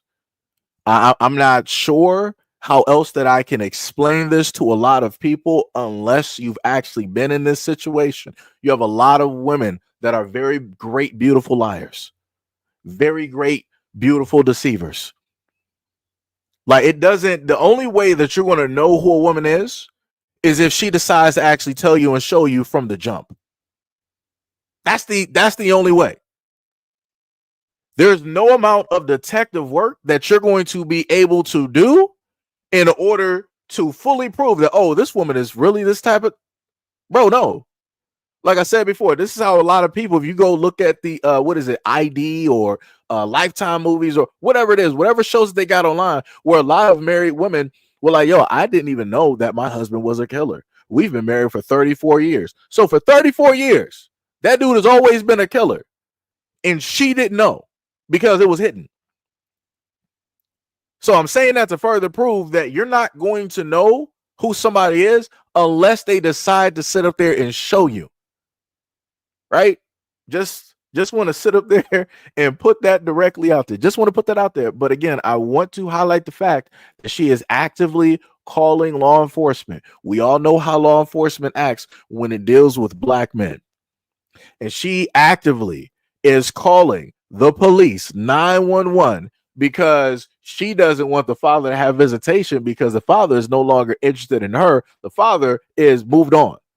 But he's not moved on from the child. He's still active and still in the child's life, still wants to see his child, still want to be around his child, still want to do all of that. But she don't care about that. Let's continue. She can't even show me paper proof. You see what I'm going through? So that's discussed between me and my lawyer. They love you. I need someone at Holland Hills Apartments. I don't know. Wait, you said what? You said I still don't see the difference. Are you betting these women? Is that supposed to be vetting these women?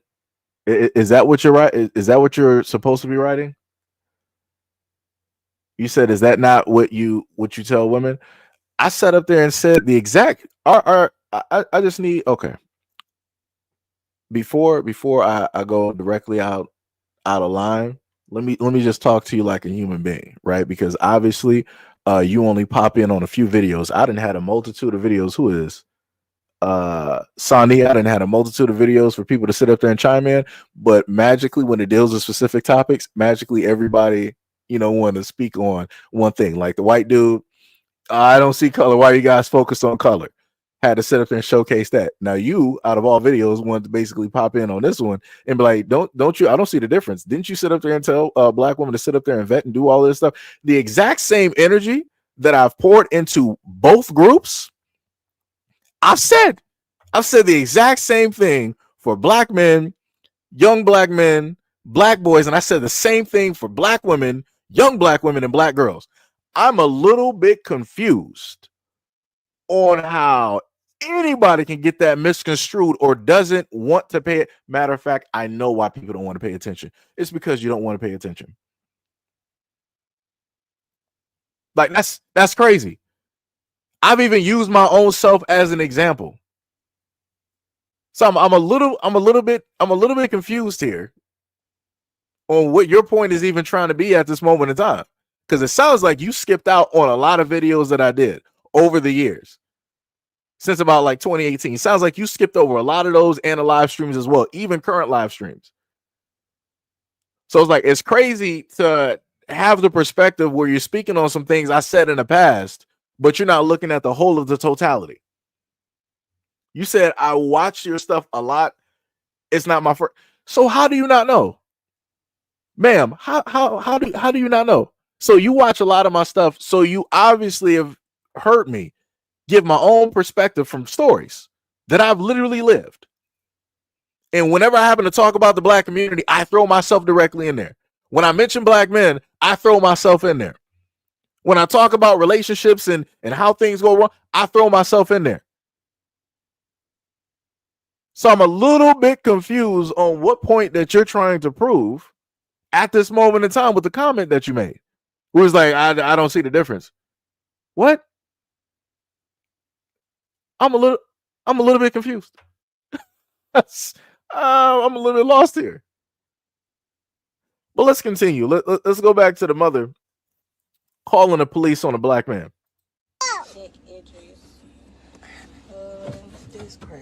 I know what she want me to do, bro. And I'm keeping my cool, dog. She pushing me, dog, for no reason. Nobody harmed my child. Nobody did nothing to my child at all, bro. At all, bro. I still work downtown where I had came. Dede, say what up. Say what's up. Tell everybody what's up. Look at the little kid. Come down there because my grandson's mama is refusing my son rights to see him. His name on his birth. Ain't no altercation going on. Now look at that. Hold on, let me rewind that real quick. Let me just rewind. Hold on. They told me to come down there because my grandson's mama is refusing my son rights to see him. His name on his birth. Ain't no altercation. Now she's up there already lying. Now you hear two conversations going. The mother was like, okay, if you calling the police, we're about to sit up there and call the police too.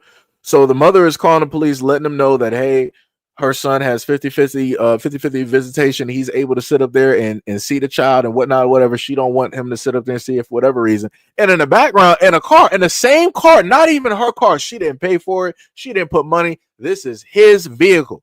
She decides to sit there and make up a lie and say, we had an altercation.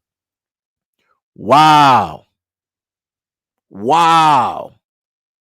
Wow. So this is what I'm going to state to a lot of people. Clear-cut evidence right here. This is just one example of many of why it is that a lot of dudes are like, yo, I'm just going to step back from this whole situation. Because I don't think a lot of women actually understand what it means that if a woman calls the police and says that there is a altercation or domestic disturbance and there was none, how the police are automatically going to react.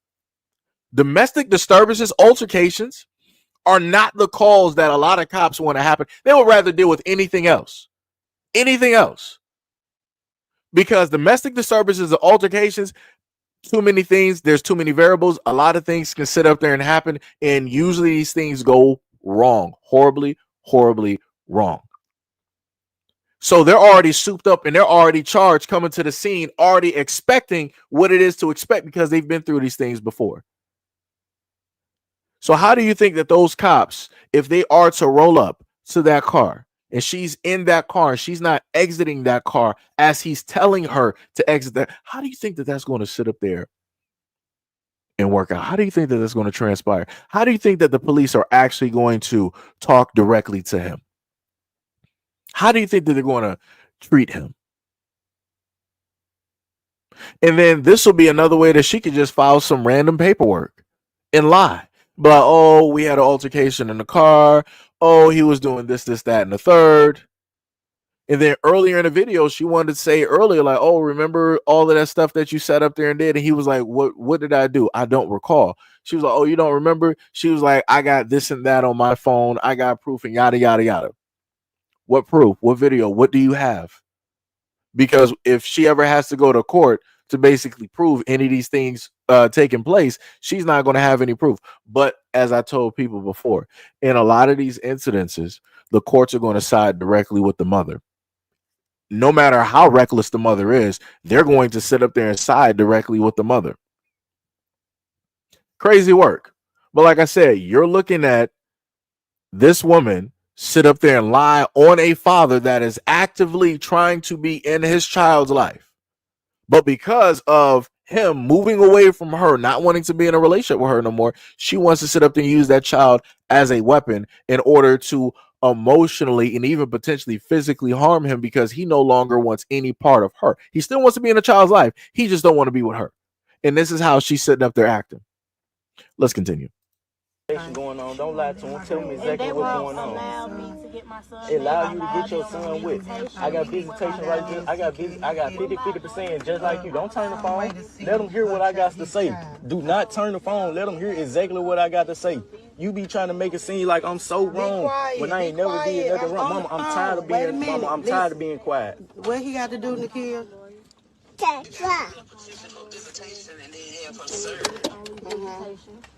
I would give you my Look what she's looking.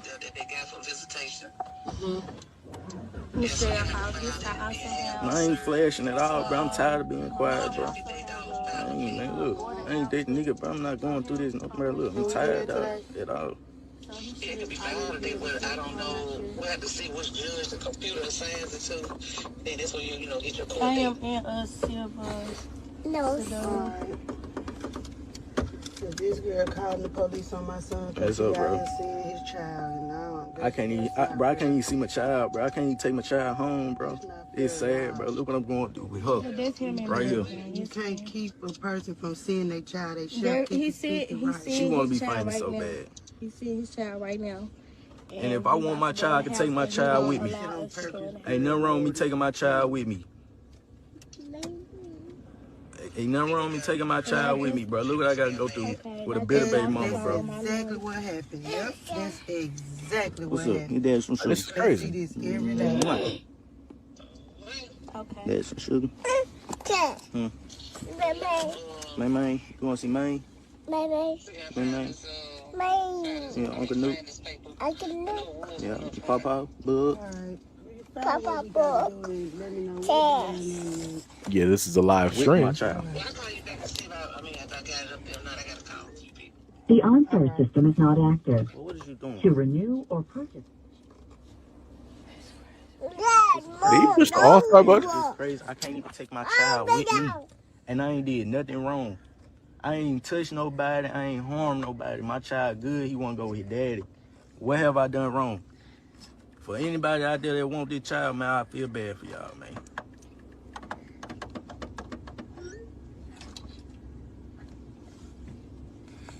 What you say? Can you get out my truck? No, I may not. You make her get out my truck. Can't make her get out, baby. I can make her get out. I can make anybody get out my truck. This is my property, right? Why? Look what I got to go through. That's crazy work. And the whole duration of that, she was just sitting there looking dumb. And this is why I also tell a lot of these young men out here, like, yo, make sure to film. And any interactions that you have, you got to make sure to sit up there and film so that you got some type of proof. Because regardless on if the woman has proof or not, the courts will sit up there and believe the woman. You got a lot of women out here that will sit up there and lie. Just like this one here. She just sit in the back seat of his car, just sitting up there lying. Called 911, sat up there and called whatever lawyer that she sat up there and called, did all of this to harass him, to cause issues, to cause problems. And a lot of dudes will sit up there and see examples like this, and they'll be like, you know what? It ain't worth it. I'm not going to sit up there and do this. I'm like, you can fully just have all rights, all everything. I'll just sit up there and be on child support. And a lot of people feel like, yo, that's a bad way to sit up there and do it. No, you need to sit up there and fight for your child. But the problem is, why should this man who actively wants to be in his child's life, why should he have to sit up there and fight? When have you ever heard of a woman, anybody telling a woman you got to fight for your child? I ain't never heard of that. I ain't never heard nobody out here ever tell a woman you need to fight for your child. Nah, they'll sit up there and tell her like, yo, you got to do better for your child. They'll sit up there and say that, but I ain't never heard nobody tell a woman you need to fight for your child. Never. It's always men, no matter what the situation is. And again, this is a situation where the father is active. The father is there. The mother is there as well too. But he got to sit up there and deal with this. And then not only do he got to deal with this, it's also the potentiality of her sitting up there telling different types of lies. She could just decide to sit up there and say like, oh, he sat up there and took my child from me. He sat up there and beat me. He pushed me out of a car. He did this. And guess what? They're going to believe her because she's the mother. He's the man. On top of that, he's black. Like, cards are drastically stacked against him. And this also goes towards the other narrative that a lot of people like to sit up there and say that, oh, you know, black men don't like to raise their kids. They don't like to be around and da da da da. Because I saw somebody try to be slick and write that comment up there earlier. But the funniest thing is that you have a lot of fathers out here. Better yet, you got the CDC by their own stats have stated that black men, out of all of the nationalities, ethnicities in the United States, black men are the only ones that are the most present in and around their children's lives. And that's facts. That is facts. That's 100% facts.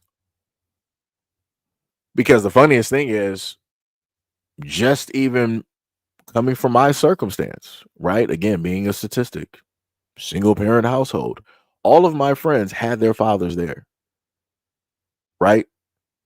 So again, how the media wants to try to explain stuff and how people choose to believe versus what you can actually see and comprehend and touch and feel, it's a vastly different thing. The black girls during the time of middle school and high school had their fathers. The girls that I dated got their fathers. So like I said, this is going against the whole narrative that people like to sit up there and spin and put directly out there when it deals with black men not being active, black men not being fathers, da da da, and all this always running away. Yeah, it's going against that whole narrative. But again, whenever you want to put information like this out there, you want to showcase these facts, a lot of people don't want to pay attention.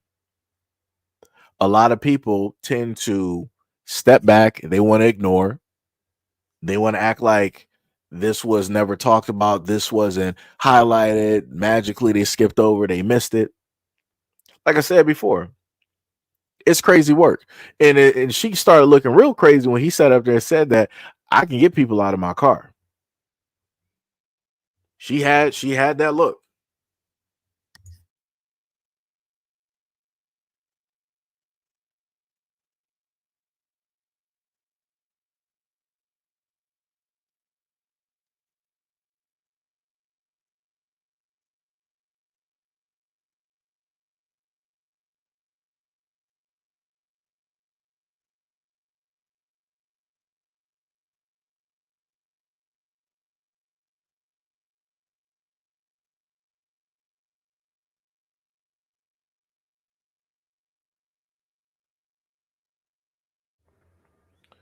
So shout out to a lot of the trolls directly in the comment section. Somebody tried to get real slick, like, oh, let me sit up there and spell out this. You got banned.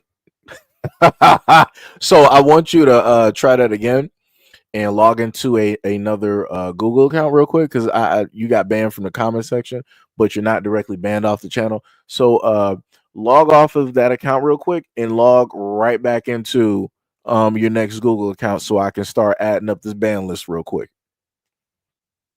Let me start doing that. Matter of fact, I might just sit up there and do that. I think I might, if I'm really tempted, I might just sit up there and do a secondary live stream where I'm just like streaming a game and just talking to y'all, just so I can start banning a whole bunch of people real quick. Cause y'all that stupid. Y'all that stupid where y'all think that I'm not going to sit up there and spot you, or that my moderators are not going to sit up there and spot you. That's crazy work out here. But like I said before, somehow, some way, and what was that one dude's what was that one dude's name that was talking about while we stuck in the past and see color? Like I said before, it's because of your clown incestuous friends and family and partners that rolled directly to a black platform. Y'all can literally go anywhere else, but y'all want to go up here. Let me start throwing out some racial slurs. So, folks, for a lot of people, this is why we got a lot of stuff in a sense blocked on the channel, because you can't have good, you just can't have nice things. You can't, you just cannot have, nice things. It's crazy work. The World's Fix said was like your great grandma and your daddy love us. That's bars. That is bars. That is facts. Jermaine said the block party. Facts. 100%. We are blocking all directly out here. You come through with nonsense, you're getting blocked.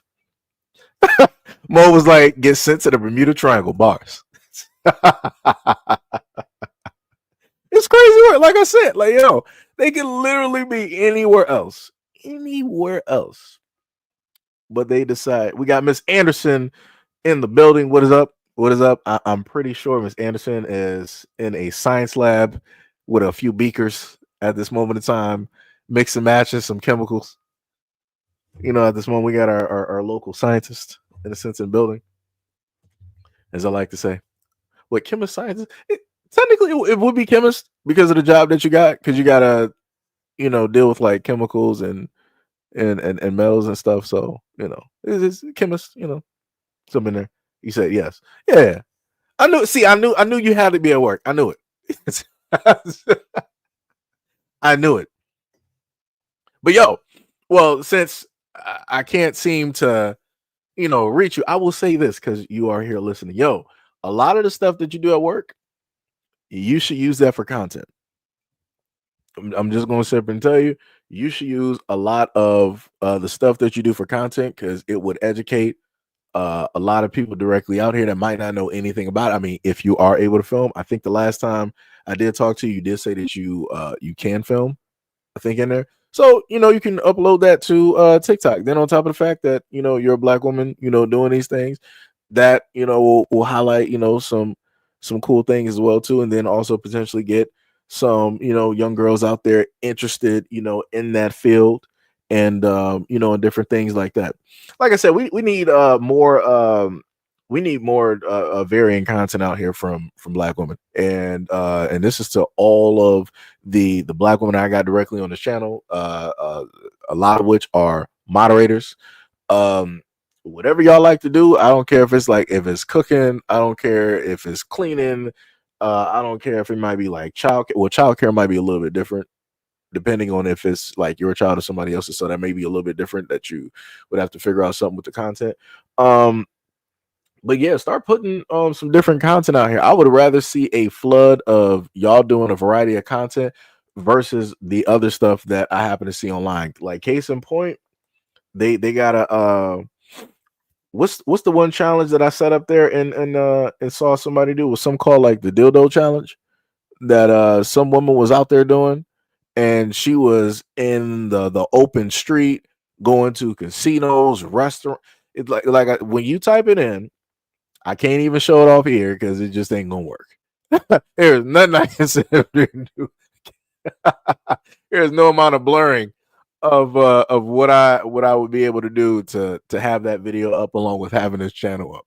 But if you type that into X or wherever you happen to look that up, you'll see the first picture that you should see is a woman in the middle of the street with said item. Like I said, I would rather not see any of that material at all, because again, as I stated before, that inevitably is somebody misusing the image of a black woman for the wrong reasons, and then that same image is going to get narrated and posted all throughout the world, and people are then around the world who never met a black woman at all, as soon as they see you there in their country, be like, oh, so you're just like, Cardi B and Meg Thee Stallion and this woman who did the challenge. That's what those men are going to look at you. That's what they're going to deem, right? Instead of, if you got, let's say, Miss Anderson showing off, some things going off, doing with like science and metals, right?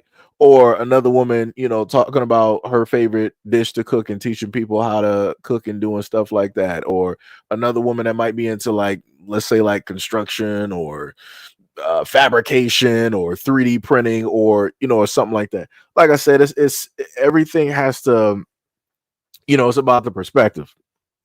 We got Brother Allen in the building. Shout out, much love, respect, and appreciation for the $5 dono to the channel. Oh yeah, also because I didn't get a chance to hit like on the other dono that you gave in for one of the other videos. Much love, because I saw you in the comment section. I just didn't get a chance to hit the button because I was like half asleep.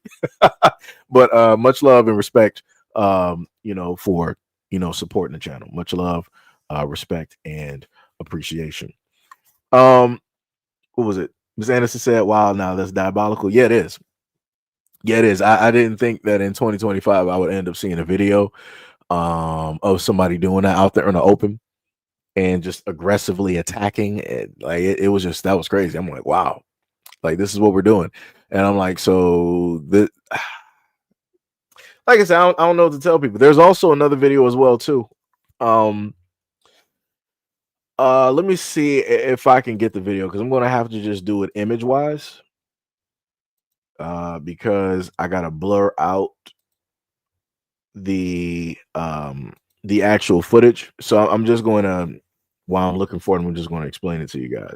So what inevitably ended up happening is that I'm not sure what city that this took place in, but there was a group of young black boys, about like maybe four or five of them, right? And they are walking across the street, kid you not, walking across the street, and they're carrying assault rifles. And I'm like, dog, I'm like, one of these dudes look like he's 13. And I'm like, what is even happening here? At this moment in time. Matter of fact, I might not actually have it. I might have to, let me see. I might be able to go to X real quick and see it. Oh, also a different, I'll just download, I'll probably just like download that video real quick. But let me see if I can find this real quick. Because like I said before, this is I'm like Dr. Umar when it deals with oh my god, with a lot of this stuff, and a lot of people disagree with me earlier on. I'm like, yo, they were like, Dr. Umar was like, yo, a lot of your sons got to be gone for good. Like he can't psychologize, a lot of your kids directly out here.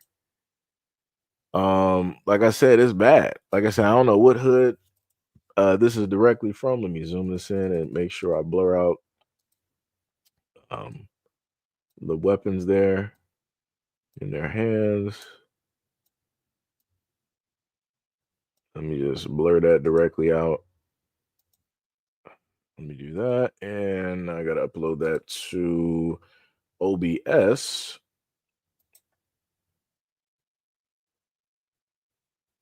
Let's see, image. Do that. Do that. So yeah, let me see, because this is in that what's the name format. So now I gotta go back to StreamYard. Do this here. Move it to the side. So yeah, it was this group of young men that were walking across the street in broad daylight carrying weapons. And I'm like, nah, this ain't it. This is not it. And the amount of conversations that I've had to have, over the years when I stated that I agree with Dr. Umar Johnson that a lot of people's kids, I'm just gonna be honest, in black community, like a lot of y'all kids, like they just don't need to be here. I don't know how else to frame it. I don't know how else to sit up there and say that directly to people. I can sit up there and say that you got a lot of elements out there that can mislead or pull kids to a certain direction. But again, as coming from a single parent household, being a statistic, I did not fall directly into this. Like the craziest part is, I know somebody, quite a few, who grew up in two-parent households that ended up going directly into gangs. Two-parent households, both parents. I didn't have both parents, right? But they got like both parents in their life. They're able to see them. They know them. They've been there for birthdays and Thanksgivings, all the other type of stuff. And they still decide to go directly into gangs. They still decide to, get locked up, go to prison, go to jail. They still decide to carry weapons. They still decide to go out there and sell drugs. They still decide to be grown adults and not actually do anything collectively with their lives. They still decide to be in their 40s, almost 50, about 50 years old, still out there doing nonsense. like I said before, we don't need this right here, this example. We don't need this going through the ages of 30s, 40s, and we don't need that, because all they're going to do is sit up there and recreate the exact same thing that they are at this moment in time, because that's all they know and that's all they care about. The moment in time that you're at this age, being a teenager, and you're openly walking across the street carrying weapons, broad daylight, doing this type of stuff, you don't care about nobody. You only care about yourself. So this is why I don't understand whenever it is that I see court cases and I see the families of young men like this in those courtrooms, and they're weeping because their sons are going to be locked up for 30 years to life. I don't even understand. I'm like, how are you even crying? I'm like, all of that crime, ma'am, that you was doing, you should have been doing that since he was born. You should have been actively there. You should have been actively seeking out the positive male role models in your family to be by the side of that young man as he grows up, so that he doesn't decide to skate over to the whole other side, because that's what my mother did. So I'm speaking from experience. I'm speaking directly from experience. And I've sat up there and given all the love and the appreciation throughout my channel over the years to all of the many fathers that I have known that have been a part of my life. And I'm talking about my friends' fathers. So that's like Mr. Thomas, Mr. Sertima, Mr. Dinkins, Mr. Roosevelt, right? And it's probably like a few others that I might be missing at this moment in time. Even some of the brothers that I played basketball with, their fathers were there. And because I saw them and how it was with their families, I knew what it was that I wanted to do. I knew how it is that I wanted to move directly through life, because I looked at how their sons respected them. I looked at how their families and their kids respected them. So it's like, it's crazy to me to sit up there and see a lot of this nonsense going on, knowing the fact that there's ways to avoid this, and that there are a lot of parents in the Black community that are not doing the necessary things in order to avoid this. And again, before anybody wants to write anything, I'm talking from experience of coming from a statistic household. I'm supposed to be in jail and prison. I was supposed to have been selling drugs. I was supposed to have been in gangs. I was supposed to have been arrested. I should have a record. I should be having 19 kids directly out here. Matter of fact, I shouldn't even have made it past 18. But I made it through all of these many years. I made it through high school and graduated because my mom was there. I made it because I had positive Black male role models directly in my life. I made it through there because of the way that I was raised. I also sought out the exact same type of people that I am. So I played video games. I played card games. I went to the arcade. I minded my business. And all of the friends that I have, to Brandon V. World, to friend Wizzo, Jarrell, Linnell, Ron, Big Mike, all of the friends, all of the positive Black men that I know, and a lot of which have also went through college in some type of way, fashion, or form, went through college or held down a steady job, right? Some of which these guys are also married, still holding down the family, all Black everything, right? So I made sure, because of the way that I was raised, I sat up there and found people that were just like me. And here we are today with no scars, no bullet holes, no bullet wounds, no type of jail record to speak of, no type of in and out of prison, no type of gang activity, no type of drug dealing activity, nothing. So nobody can sit up there and tell me that it is impossible to not have kids do this. The only way that it's impossible is if you decide that you don't want to be a parent. The only way it's impossible is if you decide to sit up there and abandon your kids and your responsibility. The only way it's impossible is if you decide not to value any of what it is that you created. And that's a lot of parents. It's crazy. It's 100% crazy. Baby said, yeah, getting influence or just under some sort of financial pressure is typically the root of this behavior. Dog, my household was in financial pressures as well too. My mom was putting herself directly through schooling for nursing while also putting me in a private school. And I think what was the private school was like 400 plus during the time, 400, 500, whatever it was. Then on top of that, you also had latchkey. And then on top of that, having to buy the private school, clothes, the normal slacks and the t-shirt and the tie, having to sit up there and have the car maintenance and, and take care of that if anything breaks down or whatnot or whatever. Having to sit up there and pay rent, worry about food and all. Like I said before, there were a whole bunch of financial pressures directly there. But my mom, she didn't sit up there and give up. My mom never sat up there and made excuses. And for damn sure, my mom never sat up there and said that, oh, the reason you're not getting this for your birthday, the reason we can't afford this is because your father's not. She ain't never do nothing like that. And that's the one, that's the, anytime I sit up there and speak on this, like I said, I speak from experience. I speak on what it is that I see. My mother, having to raise me by herself, never sat up there and blamed my father for anything. It just is what it was. Right? You can't blame somebody for something and they ain't here. So she took all of that and we kept it trucking. We sat up there and kept it moving. Like I said, but when I look at a lot of the stuff on social media at this moment in time, I don't see people able to take on that whole responsibility and not push or put blame on anybody else. That's the whole reason that, in a sense, I am the way that I am. I feel that my responsibility is to sit up there and do what it is that I'm doing at this current moment in time. I'm not going to sit up there and place responsibility on other people in the Black community when I'm not willing to sit up there and do it myself. So this goes back to the exact same thing where a lot of people set up to ask me before. It's like, oh, well, Seiji, what are you specifically doing for the Black? I'm doing what I'm supposed to be doing. Instead of not doing nothing, I'm sitting up there doing something with the little bit that I have, which is this platform. And like I said, shout out to my mom, because she is one of the main reasons that I am the person I am at this moment in time, and that I am doing what I'm doing currently on this platform.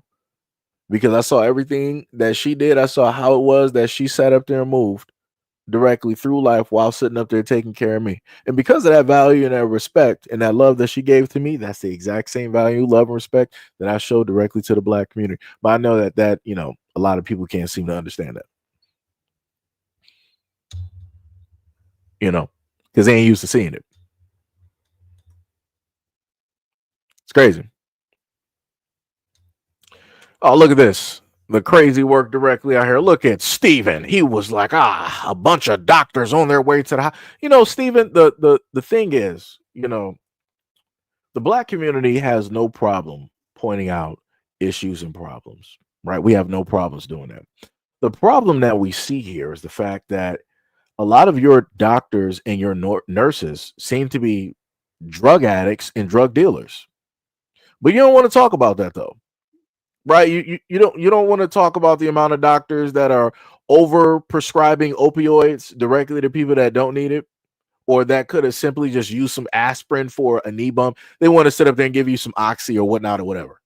They want to over prescribe you. Matter of fact, they actually made a movie about that, Steven. Isn't that hilarious? Isn't that hilarious how they made a movie off of the plight that your people are suffering from? So while still suffering from that price, because you got zombie lands all across America, Stephen, that you don't want to talk about. You got your women up there on Skid Row and all of that, just sitting up there, just walking the strip in shambles all over the place.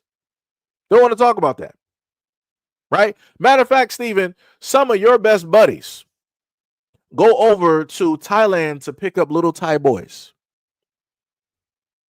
Right? But you don't want to talk about that, though. But you want to come back to America and act like you're the mightiest and the strongest directly out here while getting broken down by a little Thai boy. That's some crazy work. Matter of fact, something I just found out recently, Stephen, is that there's a small little video. It's not even a documentary, but there's a small video of men of your specific group and more than likely your age range. Right? Oh, wait, Mo said he can't hear me from the Bermuda Triangle. Ah, man, you You got him out of here. But let me just keep going because I'm pretty sure we got 100 people there, and I'm pretty sure that there are some other Caucasian men here too that maybe want to say something. But before y'all happen to write or say something, let me just let you know that, and I'm going to do a live stream on it at a moment in time. There's this thing that older white guys like to do, where they like to, I forgot the specific name, but they like to dress up as women. And I'm not talking about the exact cross dressing where it's just putting on the clothes. No. I'm talking about they're putting on full body suits. So they got the full silicone face. They got the full silicone midsection with the fake breast and everything, along with the legs. And then they also put on the clothes. And then they have meetups, and then they have groups. And then in certain extents, they like to sit up there and walk out in public because those same men want to be who by mind you, they sit up there and say that they're straight, right? They say that they're not a part of any other community because I don't want people to sit up and try to say like, oh, you're against these. No. These men say that they are straight. They just say that they would like to be deemed and seen as the beautiful woman that they envision themselves to be. But again, these are straight dudes. These are straight white males. They got tons of money and everything. But this is what, y'all like to do out here, Steven. Again, there's a lot of stuff that I could actually be talking about specifically when it deals with white men. I could really sit up there and be doing live streams about a lot of this stuff. I pick and choose, the stuff that I do. But if people want to sit up there and start rolling up and saying nonsense about, black people, guess what? Guess Sedge is going to have to do that deep dive and go through the files and start getting a lot of this video out there because people want to roll up and be stupid. People, you guys are still focused on the past. You guys still see color. And a lot of you guys who say that you're straight want to be women. I don't know how that works out. I don't know how that happens. And again, so shout out to YouTube. This is not me trying to go against a certain group because of their beliefs or their sexuality. This is not that. I'm clearly talking about straight men, heterosexual men that like to sit up there and masquerade and dress up. So again, heterosexual men are not a part of anybody else's group. They're part of the quote unquote heterosexual club. So I just got to put that out there as a, I forgot. What do they normally call it? It's not a warning, disclaimer. That's what it is, disclaimer. Got to just, put that out there because people like to try to be stupid and they want to try to flag you for anything nowadays. Diabolical work. But like I said, Steven and the many other Stevens directly out there, you may want to worry about your own people and you may want to shut up before I start worrying about your people and having to highlight this. Because then I can sit up there and start pushing this into other areas, such as the relationships that these guys like to have with women. I can start pushing this a lot of different angles because trust me, I've been all over the internet and I've seen a variety of stuff, especially thanks to X. Shout out to Twitter. A lot of those Caucanite men would they like to put a lot of their stuff directly out there, full frontal to some extent, or what little full frontal there is. And you guys like to put all the information and business directly out there, but then you have the gall, you have the nerve, you have the audacity to roll up here and to try to talk about black people in a certain type of way during National Black History Month by who, which was instated by your president. Crazy work. And we're not even through the month yet, guys. What are we at? We're only on February 20th. We got 8 days left, and this is how y'all acting. Crazy work. Shout out to the lady boys out there though. Shout out to those Thai men out there that that live their life freely. They know exactly who it is that they are, and they are secure directly in that fact. Shout out to them for living their truth. Now I can't sit up there and say the same for those Caucanites that roll directly over there and that quote unquote are in a marriage or a full-on relationship with a woman, but then they want to skate on a business trip and go over to Thailand or to Africa or to Jamaica, and they want to get their backs blown out. That's diabolical. That's crazy.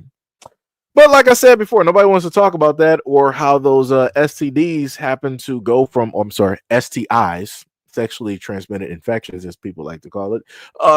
Nobody wants to talk about how those things go from place to place.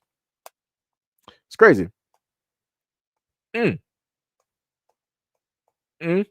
Mm. Mm. Yo, lunch. What is up? What is up? What is up?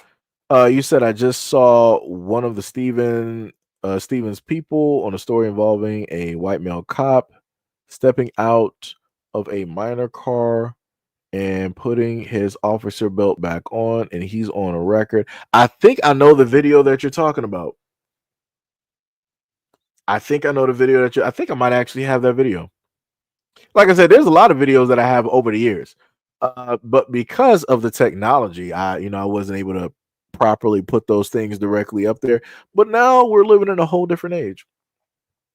We're living in a whole different age. So I would actually be able to, put a lot of that stuff up there that I may not have been able to put up there the first time. It's crazy work. Also, there's another video directly up there. Matter of fact, could I actually do it?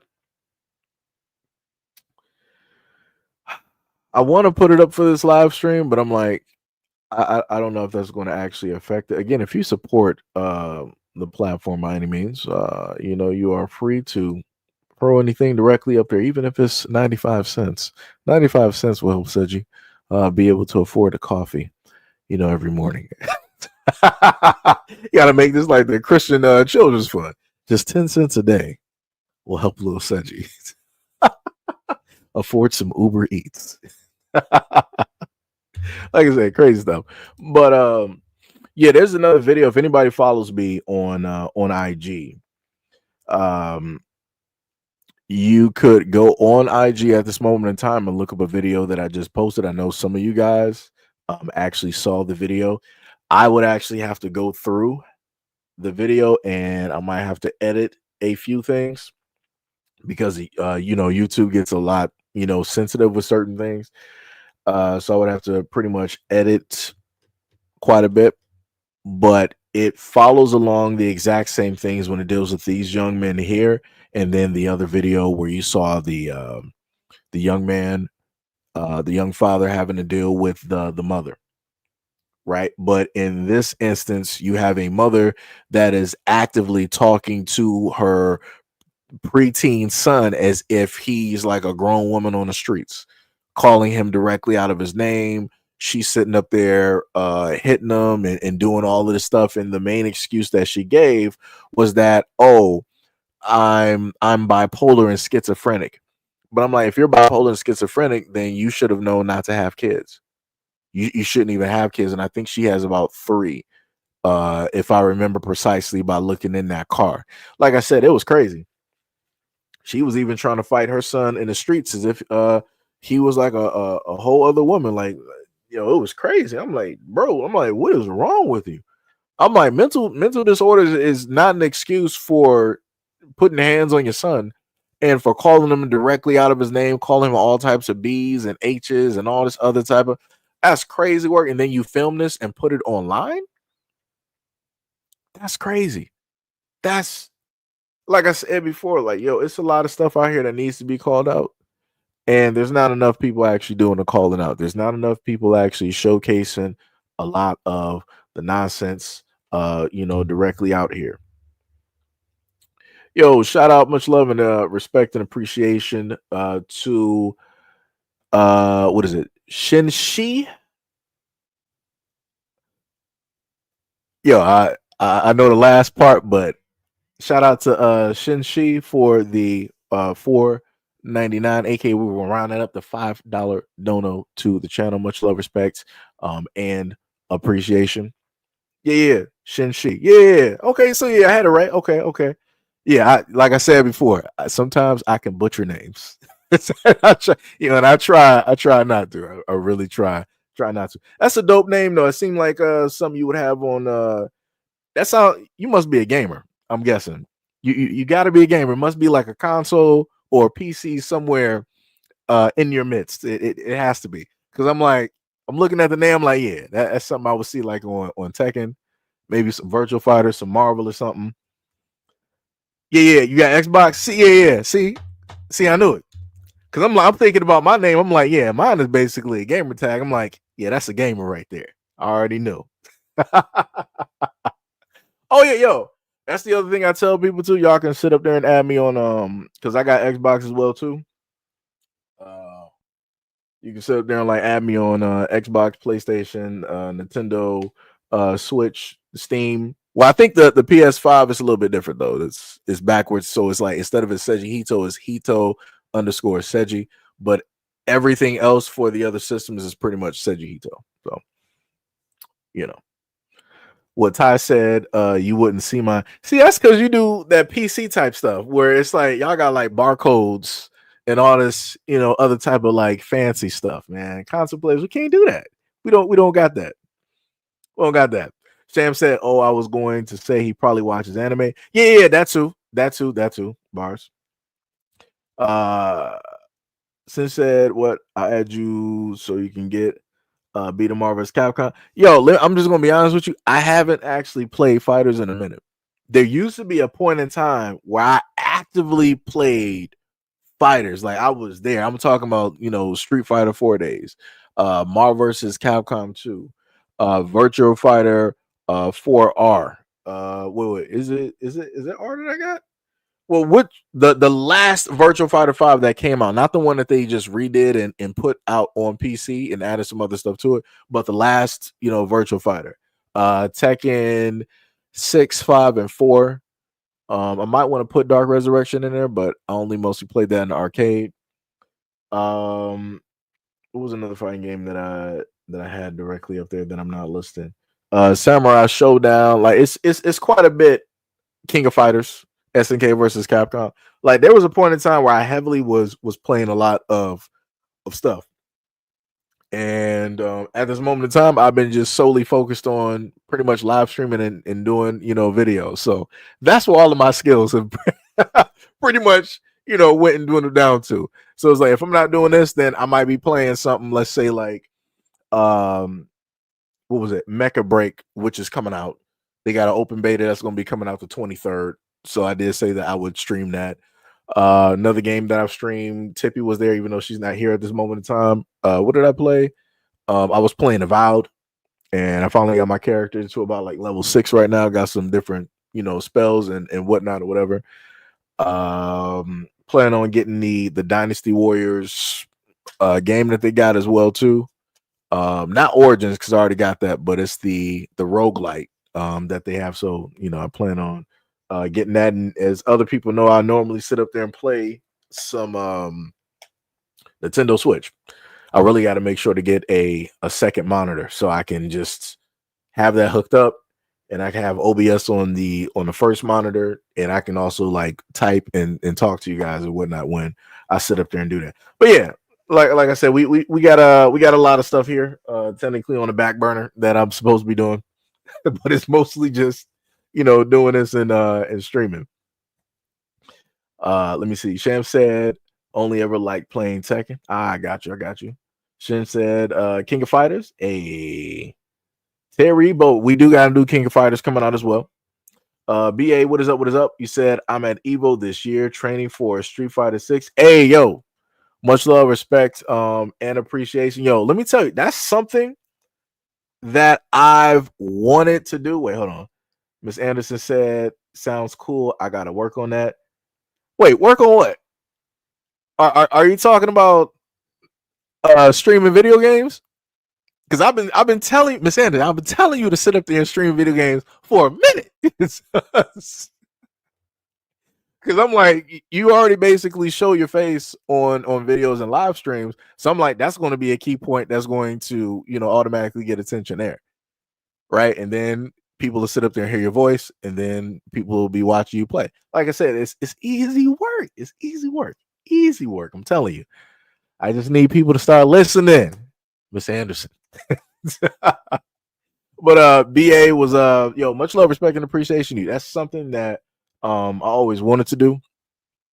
First tournament I told some of y'all about was Street Fighter 4. It was at GameStop when it first came out. GameStop, I literally had the arcade stick, and I was working with Balrog, and I got used to sitting up there holding the arcade stick, getting my charge motions and everything on the arcade. I'm good on controller. Arcade stick was a little bit different, and I had everything down. I had my what's the name wrapped up. Me and my friends walked through the door, had the arcade stick in my hand. I'm like, yeah, I'm about to sit up there. I'm about to win this. I felt it, and it was during the winter too. They had that. I want to say they held it during, it should have been like January or February of that year when Street Fighter 4 came out, because it was still like snow directly on the ground. And we walked up in there, and I was like, yeah, I'm here for, like the tournament. They already had the tables and the controllers and stuff like set up. I set up there. I think I wrote my name down or whatever. And they were like, yeah, you can't use the arcade stick. And I'm like, what do you mean you can't use an arcade stick? I'm like, that don't even make any sense. And this is how stupid this was, right? They say you can't use an arcade stick. The stuff had to be GameStop or whatever it is, right? Whatever excuse that they gave. The controllers that they had during one of the final matches. Now, okay, well, let me get back to my stuff. I ended up losing my match to a flow charting Ken, right? So I had Balrog. There was a flow charting Ken.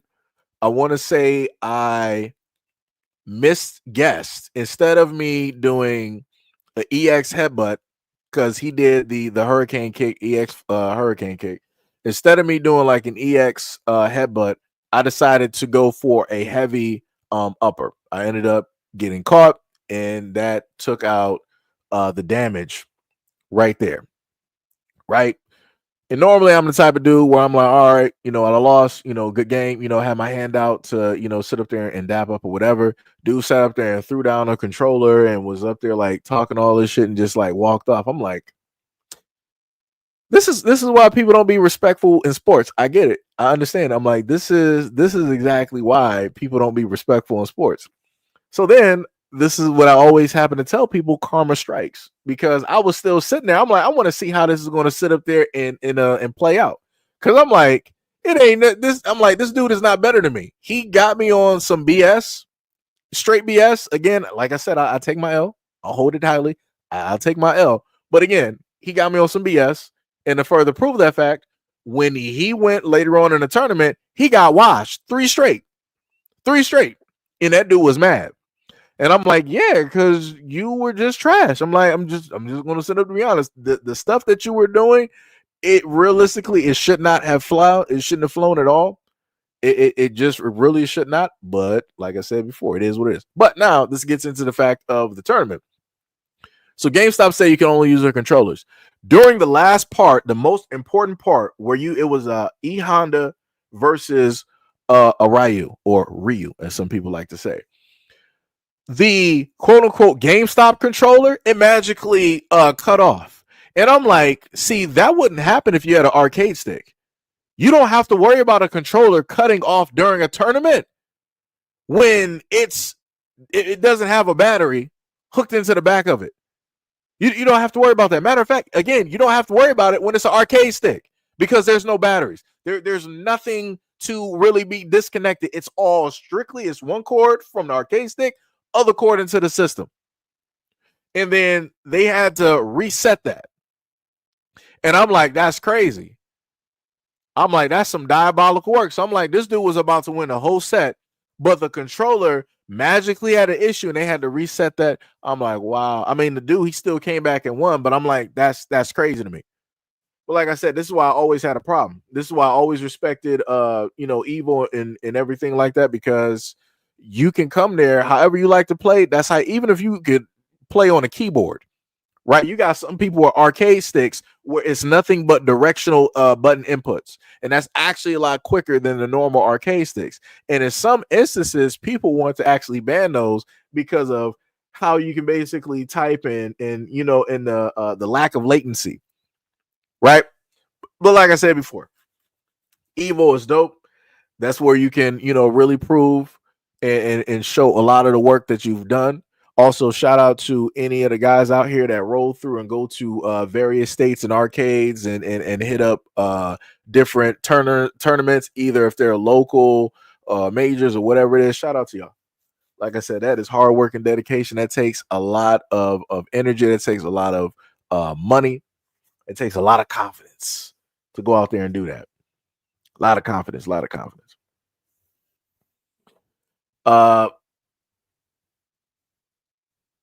Let me see what we got. Bomax said, "Come on, brother, let's cut to the chase and be honest with every Black American. White Americans are jealous of Black Americans. I mean, that's already been stated on the channel. I get what you're saying. That's I'm not disagreeing with you at all. I've stated that before. It's not even just them. It's a lot of people, that are in a sense jealous, envious of Black Americans. It's a lot. It is a lot. So that is true. That is factual." Miss Anderson said, "I finally put my studio back together. I downsized it. Oh Lord, but you still have both the Mac that you have, and you still got the regular PC though, right?" Ty said, "I be forgetting to stream." Yeah, Ty. Yeah, you could be streaming too, brother. And when I was on Twitch, Ty was like one of the main people that would roll up, and he would just be sitting there and talk. We have Ty in there, Hack, Tippy would be in there. We had a few other people as well from the channel that would roll up to that on Twitch. So shout out to everybody that's pulled up to Kick, other platforms that I've gone over and tried streaming on. So Kick and IG, TikTok, and what's the other one I just said, and Twitch. So shout out to y'all for pulling up to those as well. BA said Fatal Fury beta is out. Oh, it's out today. Oh snap, that's crazy. That's some diabolical work. What is it? Because I just saw like the notification up there. Let me see if I can swap my vertical sources real quick. So I'm going to. You just added me on my other one. I gotta actually expand this real quick.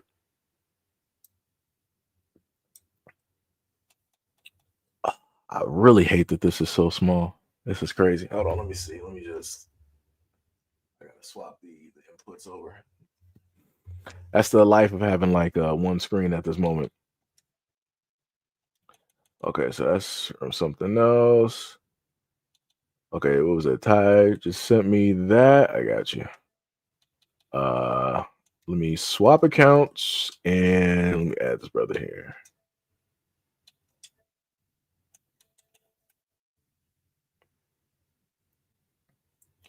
Okay, logged in. Where did my notification go? All right, gotcha. I'm actually shocked that Xbox lets you put that up there to the 304. I'm shocked. I'm shocked they let you do that. Let me follow that as favorite, and then I gotta add you to the one I'm mainly active on. Let me see, since she 304. All right, let me scroll back over. I wish I could just do this all from like one thing. Just make it a lot easier.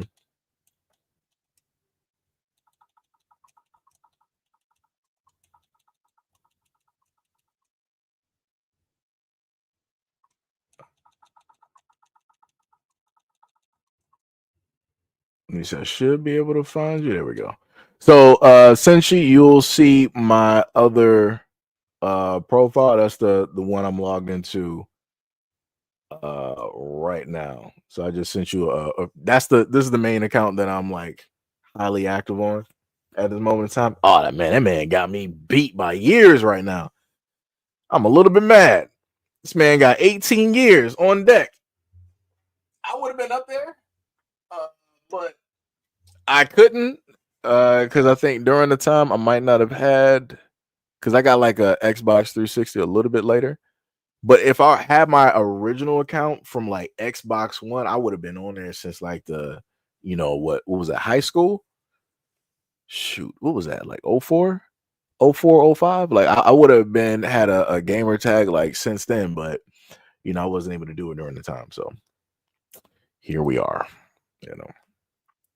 Much love, respect, and wait, I'm missing a whole bunch of what's the names here.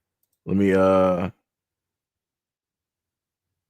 see what we got up in here. Much love to Mahoko. Much love for the $10 dono to the channel. You said thank you for all the streams. FGC can be toxic, but I just humble folks who troll and teabag by picking happy chaos in strive. Yeah, it can be it can be quite toxic. It can. It can. Like people will get mad. But the same thing also happens in shooters as well too. Now I can sit up there and tell you that I can be toxic when it deals with like shooters. Like in a fighting game is different. Like if somebody happens to do like some teabagging or whatnot, then it's like, all right, now I got to sit up there and turn up. I'm talking about like when I did play fighters like that. When I played Soul Calibur and I played Astrov and I saw somebody doing a combo and I know the combo that they're doing and there is no type of like down forward input or motion for the move that they do and I see the character like teabag, I'm like, oh, you think oh, I'm like, no problem. It's like so now Astrov is about to become a wrestler. We're about to turn into Zangief and we're about to be choke slamming, we're about to be grabbing, we're about to be doing all types of stuff directly. Like this is when it's time to get real disrespectful, right? But normally I'm completely fine and completely cool when it deals with fighting games and stuff. Now shooters on the other hand, nah. It's too many races directly out there, and you gotta let people know exactly what it is. So this is why we got like the emotes.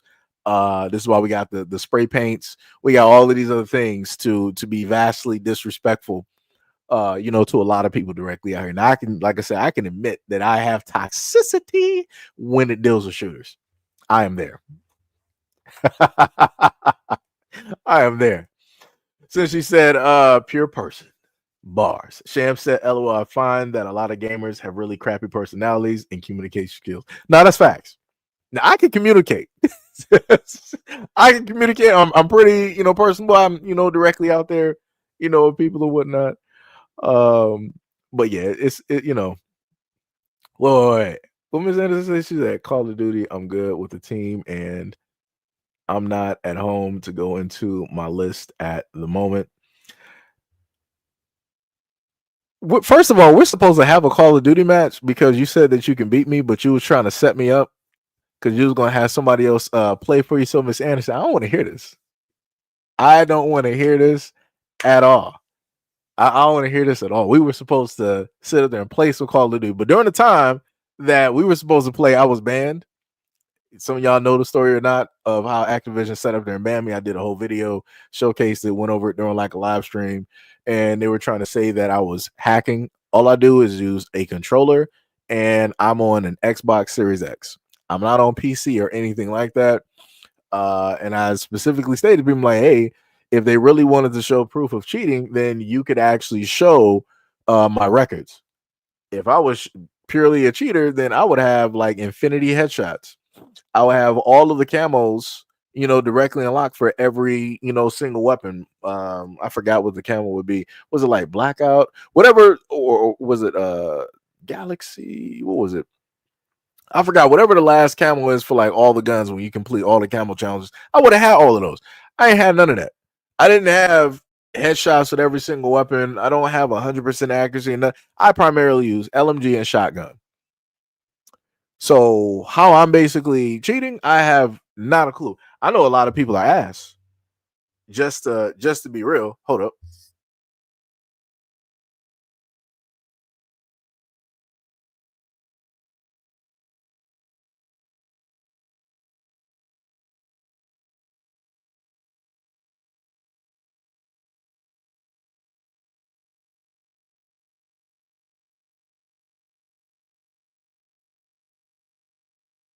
Hold on, give me 1 second.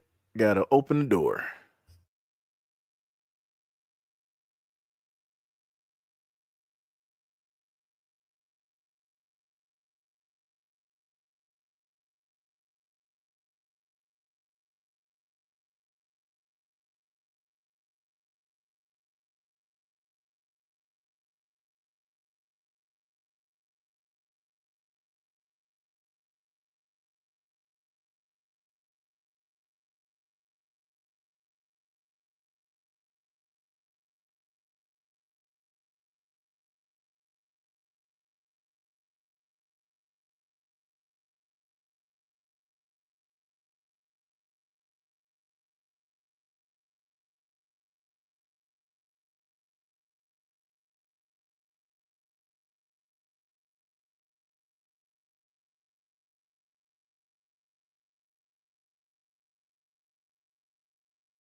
All right, there we go. All right, I'm back. Say, yeah, just a smaller room. Mahoko said, I actually just got my leverless delivered. I said delivered today. Gotta go practice. Hey, nice. See, I'm trying to get like y'all. That's all I'm trying to, I'm trying to, get like y'all. I gotta upgrade. Miss Anderson got a whole setup where she got like the whole Mac PC setup, normal PC, got the PS5 and everything, just out there. It's crazy. Like I said, I'm trying to be like y'all when I grow up. Cole said the whole world is against us. Bars. You said, so is it better to game stream on Twitch or YouTube? I'll sit up there and say that you could do both. I would actually advocate for anybody that wants to do video games. You can do both. They have tech directly out here where you can multi-stream. You can use Stream Labs. You can use StreamYard or Streamlabs, and you can stream to multiple platforms. So just like right now, how I'm talking to you guys on two different YouTube platforms at the same time, right? So on my end, we got 76 people all together in the live stream. But if you look on the screen, you got at the bottom, you got 20. You got 20 from the first channel, and then you got 49 from the second channel. If I have those in the correct order, right? So again, that's how I'm able to do that. Now, if you happen to use another app or program or whatnot, whatever, you could again multi-stream to 5 different areas at the same time. Now, I'm not sure if your connection may be able to handle it, but it is highly possible to do. So again, I would just say don't put all your eggs in one basket. Stream to as many platforms as possible. I would also say that if you are a gamer and you have a TikTok and you're able to stream on TikTok, do that. Because I've gone through quite a bit of TikToks where people are live streaming video games. Like there's a lot of brothers out there playing 2K right now. Some playing Grand Theft Auto. I've seen black women out there as well, streaming video games and playing Fortnite, playing Apex, playing Call of Duty, a variety of games. So, you got 2 different platforms where people are, actively watching. I would more so say use TikTok and YouTube. Because Twitch is a whole different beast. It's a whole different monster. They don't really have great discoverability for new content creators on that platform. So I would not advocate for that as much. But, anything is possible. Some people started from nothing and then they were just, making it on Twitch.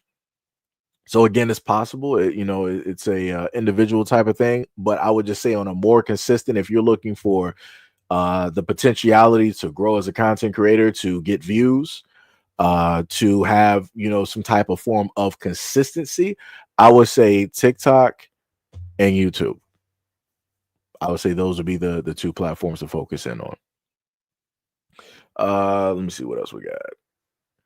Yo, Sunkiss, what is up? What is up? What is up? Sham said, I don't like streaming because I do evil crap in my games like a psychopath. My audience would hate me. No.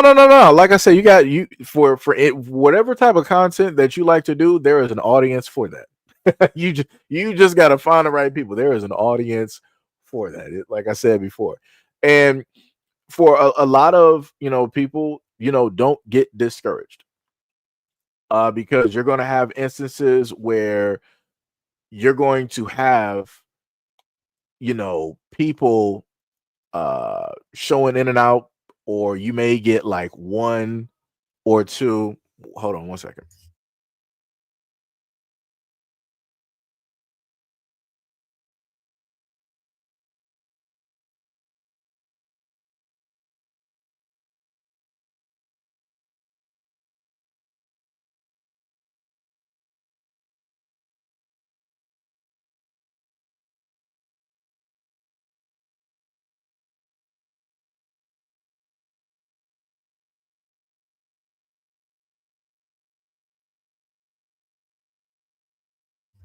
I forgot what my main train of thought was, because I was getting called in the background. But yeah. For whatever content that you want to specifically do, there are people out there for it. There are people out there for it. That's the one thing I told Miss Anderson. Like, yo, there are people out there. There will be, sitting up there watching you. Especially, like, yo, I'm telling you, for a lot of women directly out there, y'all don't even really got to sit up there and show y'all faces. The moment in time that people know that you're a woman that play video games, you're going to start getting more consistent views than what I would get as a guy just going out here playing video games. I can tell you that beyond a shadow of a doubt. I've watched a lot of female content creators who do video games and whatnot just start growing directly, over time and whatnot. So like I said, it's highly possible. Again, you can do faceless content. You can even just put up content where it's you playing the game. You may have to, like, let's say, edit some of the deaths that you have in the game so that the video is not as long. Like, let's say if you were playing like Dark Souls, Elden Ring, or whatnot, or whatever. Or again, you could just set up the stream and you could just put the whole duration of everything that took place and have it uploaded. Somehow, some way, somebody's going to find a video and they're going to sit through and watch it. I can tell you this because I literally have a whole nother YouTube setup where it is specifically for video games, and I wake up and fall asleep directly to video game content. That's what I do. And I also watch other people where they live stream video games and they play and, and different, stuff like that.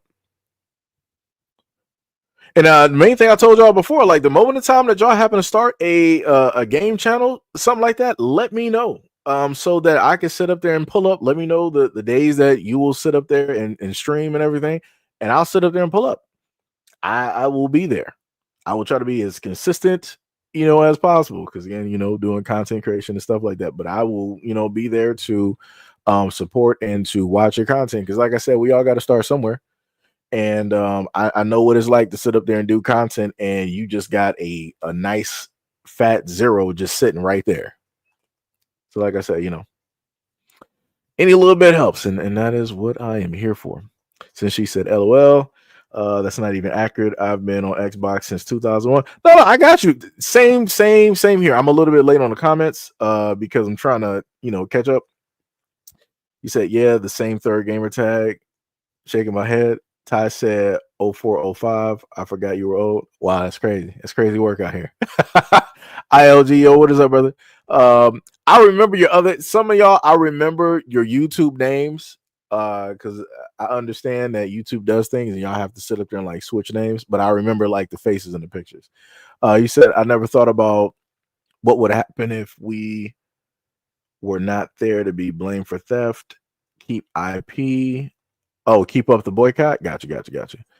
Mahoko said, not gonna lie, Seiji and shooters, I definitely get crazy. I teabag the F out of people in games like Apex. Oh yeah. Whoa, Miss Anderson, what you talking about? I was scared. What are you talking? See, nah. Okay. All right. So all right, we're gonna have to set something up. See, we can't. We're gonna have to actually set something up so we can sit up there and get this done.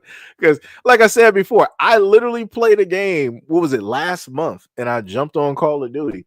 What was that? I was like 35, probably like 35 and 10 or something.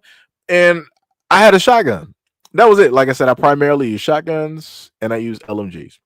And like I said, I primarily just do content and whatnot at this moment in time. I got on there and I was doing good.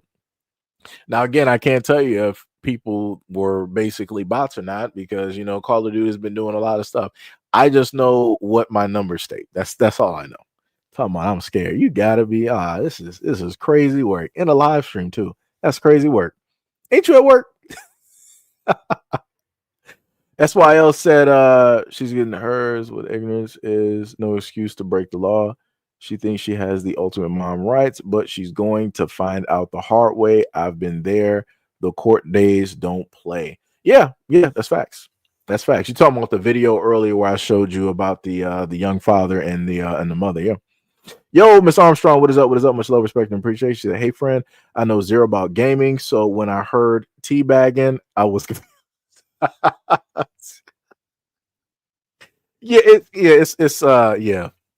It's a friendly form of disrespect on fighting games and whatnot. If you want to see the full effect of teabagging in action,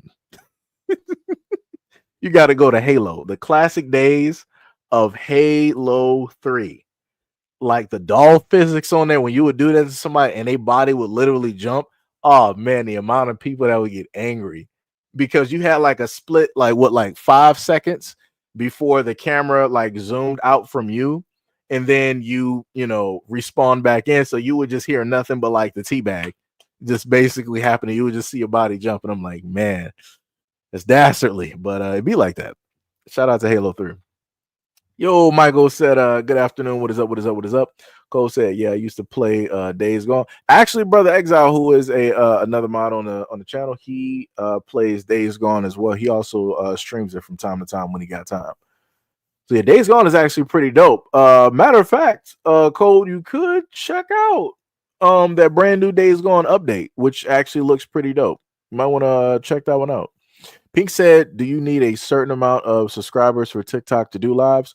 Yes. Technically, I want to say yes and no. So Miss Anderson has a nice amount. I think she got like 1,000 or whatnot on TikTok. So she can go live. She's gone live before.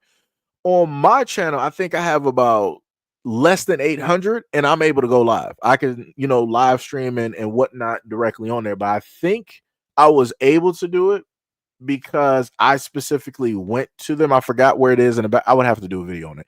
But there's an area that you can go in the background of TikTok and let them know, like, hey, I got a platform. This is how many subscribers that I basically got, yada, yada, yada, all this type of good stuff. And depending on what you got also on a different platform, that can also enable you to live stream quicker. So that's how I was able to be able to live stream on my my other channel. Technically, I could video, do some game streaming on that channel, but I'm pretty sure, I don't want to confuse people, even though I haven't put content up on that TikTok in a minute. So people probably wouldn't be confused, but I don't know. Like I said, I'm shooting, things around. I'm trying to, figure out some stuff, but I do have a setup for that if I decide to. But Ms. Anderson said, I believe it's 1,000 followers on TikTok. Cole said at Seiji Cool. He said, true. I was watching female gamers, especially the sisters. Yeah, they be sitting up there game. Like when they sit up there and like get angry, it's hilarious. It is hilarious. It's hilarious. It's hilarious. And it's sitting up there laughing. Hack says Seiji 1v1. And wow, I bet you won't. I don't even play World of Warcraft. But the one-on-ones that they do have is actually pretty dope, though. That's pretty dope. This man said jokes. Cole said, I was better in Ghost Recon than Call of Duty. The funny thing is, for Ghost Recon, I actually like Ghost Recon Future Soldier. That was out on 360. I actually love that shooter because you can put together guns. You can basically Lego, your guns together, and stuff like that. Cole said, Halo had racist players. Yeah, they still do. All shooters still got racist players, and I best believe when the brand new Battlefield comes out, it's going to be like Battlefield 3 all over again, and I'm waiting for it. It's going to be like the Wild Wild West. It's going to be out during this presidency. I'm waiting. I am waiting because that's going to be nothing but content. It's going to be nothing but content. Sham said, LOL, it'd be a lot of racist players, but from experience, when people find out your sister, they change straight to sexual harassment. Why I set rules, I don't take free stuff from strangers. Yeah, that it does happen. Like dudes will sit up there and like switch up a lot of times. If, like I said, for the white boys out there and the others that are non-black, they'll start, using slurs all throughout whatever. But then when they actually understand who you are, now they're going to be very specific. And then if they find out you're a girl and you're black, it's pretty much, it's going to be quite a bit. Sham said, I had a lot of dudes always trying to give me stuff. I'd be like, I can play. I don't need free stuff. Oh, you talking about like Apex and Call of Duty and stuff like that. Yeah. Guys will do that. Yeah. Hey, like I said before, at least you get assistance. Let me tell you this, because if you're a guy and be like, yo, I need some ammo, I need this, I need that, your team ain't nowhere around you. They are light years. They're in a whole nother galaxy at this moment in time. If you're a girl and sitting up there playing and you sit up there and say like, yo, I don't got this, I need this, people will sit up there and drop like 99 different types of ammunition and weapons you didn't even need. Matter of fact, they will clear out their whole loadout specifically for you. They will do that. Like I said before, hey, glory to the winner. I ain't even mad at it. It is what it is, Ishmael said, where is this image from? Seji just hopped in. This image was from a video. I didn't put it up. I just had to blur out the aspect of the weapons that the young men were basically holding, because again, they're not even legally able to hold those weapons for all intents and purposes, and they're doing this in broad daylight. I don't know where this was specifically at, where it was taken. I can just list to you that it was in the hood. And I can tell you it was in the hood by how calmly the cars were still moving and how calmly these young boys were sitting up, these teenagers were sitting up there moving through the streets with these weapons. Crazy work. 100% crazy work. Cole said, I can't wait. Yeah, I can't wait either. Like I said, there's a lot of games. A lot of games. Lot of games. Michael said, white boys always trying to show off being racist in public. It's like the guy who spelled out ninja on Wheel of Fortune. Yeah. And especially like if you got a group of white guys and there's one white girl in there, oh yeah, they all gonna be trying to posture up. They're gonna be so loud. They're gonna be trying to. It's some crazy work, and it's even worse when a lot of these white dudes are in lobbies and they know that a girl is there. I'm like, can we just play the game? I'm like, bro, what are you doing? I'm like, if you wanted to date somebody, like, do this off the game. I'm like, we're just trying to play the game right now. We're trying to be focused. You trying to sit up there and like do all of this other like unnecessary stuff. I'm like, come on, man. Come on. Mark said it's the Beatles. Yo, the funniest. Oh, that's crazy. I just thought about that.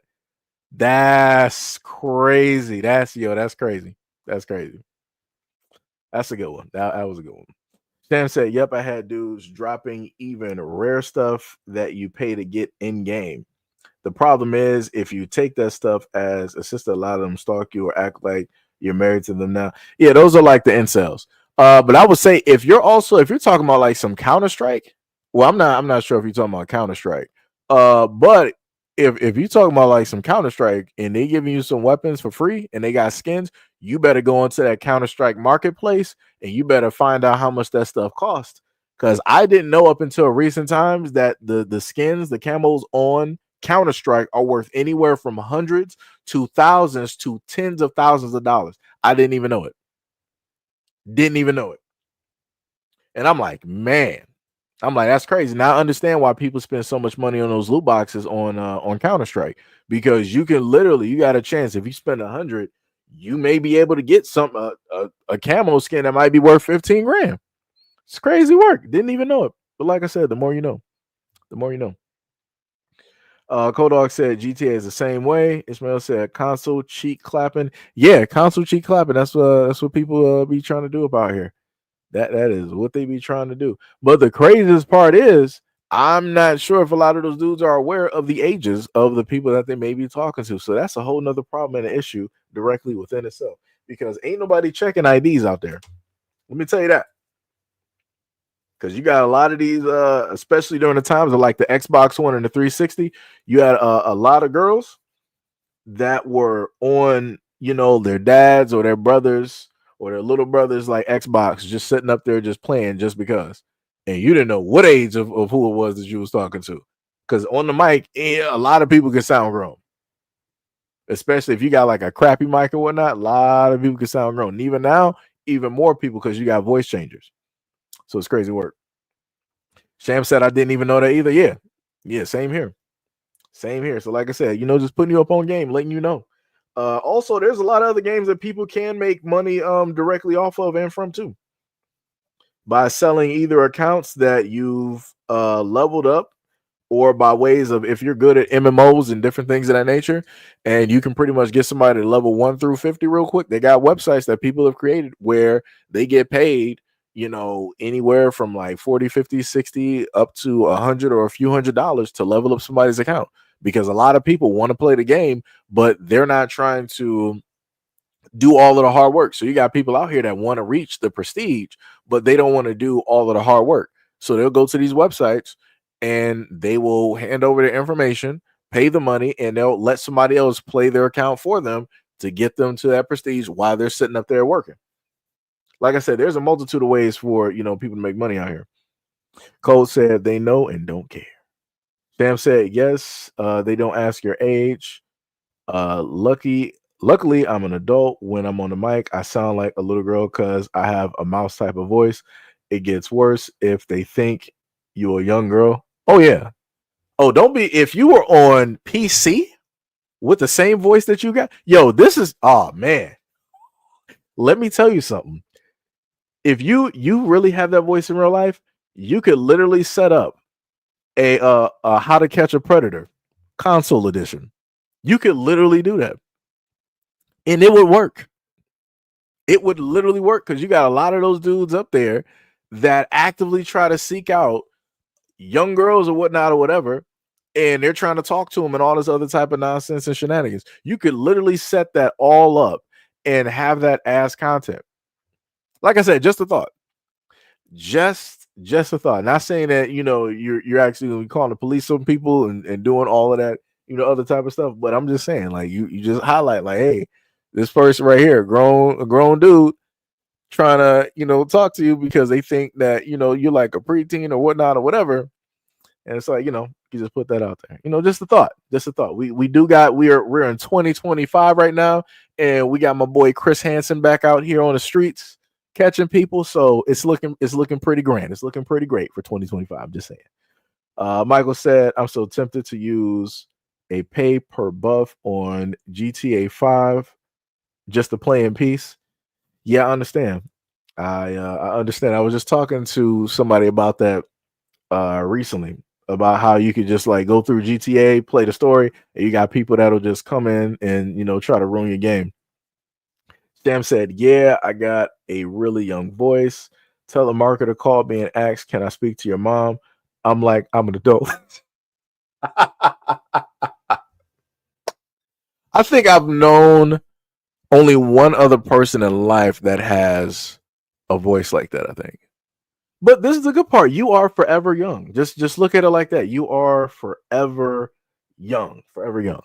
Because you got other women out here like I've showcased directly off of Twitter, and some women out here sound like they've been smoking like charcoal and Newports for like the last 100 years, and it's tough. I'm like, voices massively deeper than mine. I'm like, man, maybe I need some more testosterone. I need to start doing something. I got to start eating some steaks or something. Like, so like I say, you are forever young. That's the positive. That's the silver lining. When you look at it, that is the silver lining. But what I will sit up there and do is, because I keep saying this over and over again, so I'm going to actually do it as I'm talking to you guys now. So after the stream is done, I'm going to have a post up there, and it's going to specifically state. It's just going to ask a simple question. Would you be interested in seeing video game content? Like I said, just to in a sense take a quick poll to see where people are, and different things of that nature. So yeah, so if y'all happen to see it, it'll be on the community side on the front page. I'm sitting up there actually typing it out as we speak.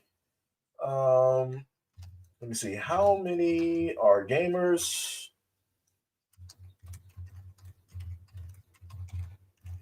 How many of you are gamers? And wow, I misspelled that. I'm glad I didn't showcase that on live stream. Let me tell you. Let me tell you. Let me tell you something. Yeah, how many of you are gamers, and how many would like to see gaming content? Let me see.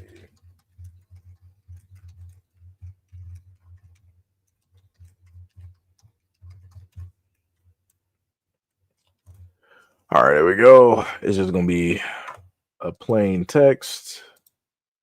I ain't really gonna put that much directly into it. I'm gonna put my little guy directly down there. Let me see. Let me switch to that, and yeah, let me make sure to.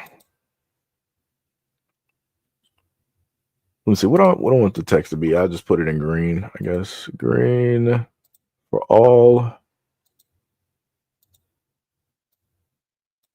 And then we got the back of it is black. Yeah, so we're gonna do that. Hopefully it will show up completely. It should, because yeah, I'm just gonna upload that now and put it up there. How many people we got up in here? We got 65. So shout out to all 65 people that's currently here at this moment in time. Much love, respect, and appreciation. Y'all could have been anywhere else in the world, but you guys are here with me. Much love, respect, and appreciation. So I'm going to, and this is well, technically I would actually have to put it on both channels, I guess. But anybody that's listening, it's first going to be on SEIJIHITO, the second coming. So on that community post, you'll see it directly up there. Oh, that was my other cat. So you'll see it directly up there. Let me see. Okay, yeah, actually. Oh, wait, I gotta edit the preview. Okay, there we go. How many of you are gamers and how many of you like to see gaming content? All right. Let me see. Just a quick. Let me see. I want to see something.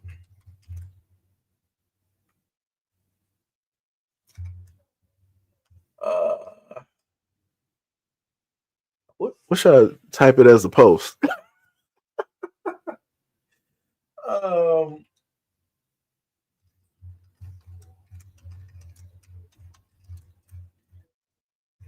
Hit the like button and leave a comment. All right, there we go. See, that's pretty easy. So yeah, I got that uploaded on the second channel, and even though I know this probably won't work as I would like it to work, because you got people that can also pass by and see it, and they may not be subscribed. So, you know, there's that. Let me see. Go to my channel. Let me go to post. I could have made that into a, yeah, I could have made it into a poll. It's whatever. I just upload the image. But yeah, I have that on both channels, because I've been saying this for years. I'm like, yeah, I'm going to sit up there and make this post, you know, so I can see, like, you know, XYZ and yada, yada, yada. And I forget to do it. So yeah, for anybody that will, you know, come through there, you know, just leave you know, a like directly on there, and you know, hit up the post with a comment or something like that, and we can pretty much get a good account on what's going to take place. Like I said, even if it's about like 30 to 40 of us, that's good. We'll you know, figure out a selection of games to sit up there and play, you know, try making some series and different stuff. Like I said, different types of content, diversify. And this is one of the other things that I've also advocated for a lot of you guys to do, so that you don't get pigeonholed or, you know, stuck on a certain type of content. You can diversify and do many different things that, you know, interest you, right? So again, you know, just putting that directly out there. What we got? Telemarketer Shem said, I'm going to be 70, sounding like I'm 12. Yo, that's a positive. That is a high positive. And then you're 70 and you're playing games. Yo, that's dope. That is cool. And let me tell you, there is a market out here for those of the older generation that play video games. There's this this older guy. He's a veteran and he plays Battlefield. I forgot what his gamer tag was on Twitch and whatnot. And he's dope. Like he puts in work when it is like Call of Duty and Special Battlefield. And that dude he is dope. And I sit up there and like watch that dude sit up there and live stream and play games and whatnot. And he has hundreds of thousands of followers on social media. So like I said, for anybody that's an elder, it is never too late to get directly into video games and to venture directly into social media. There is a market for you as well. In a lot of instances, especially, like, yo, you could grow, like your growth could be like hyper. It's like something like explosive.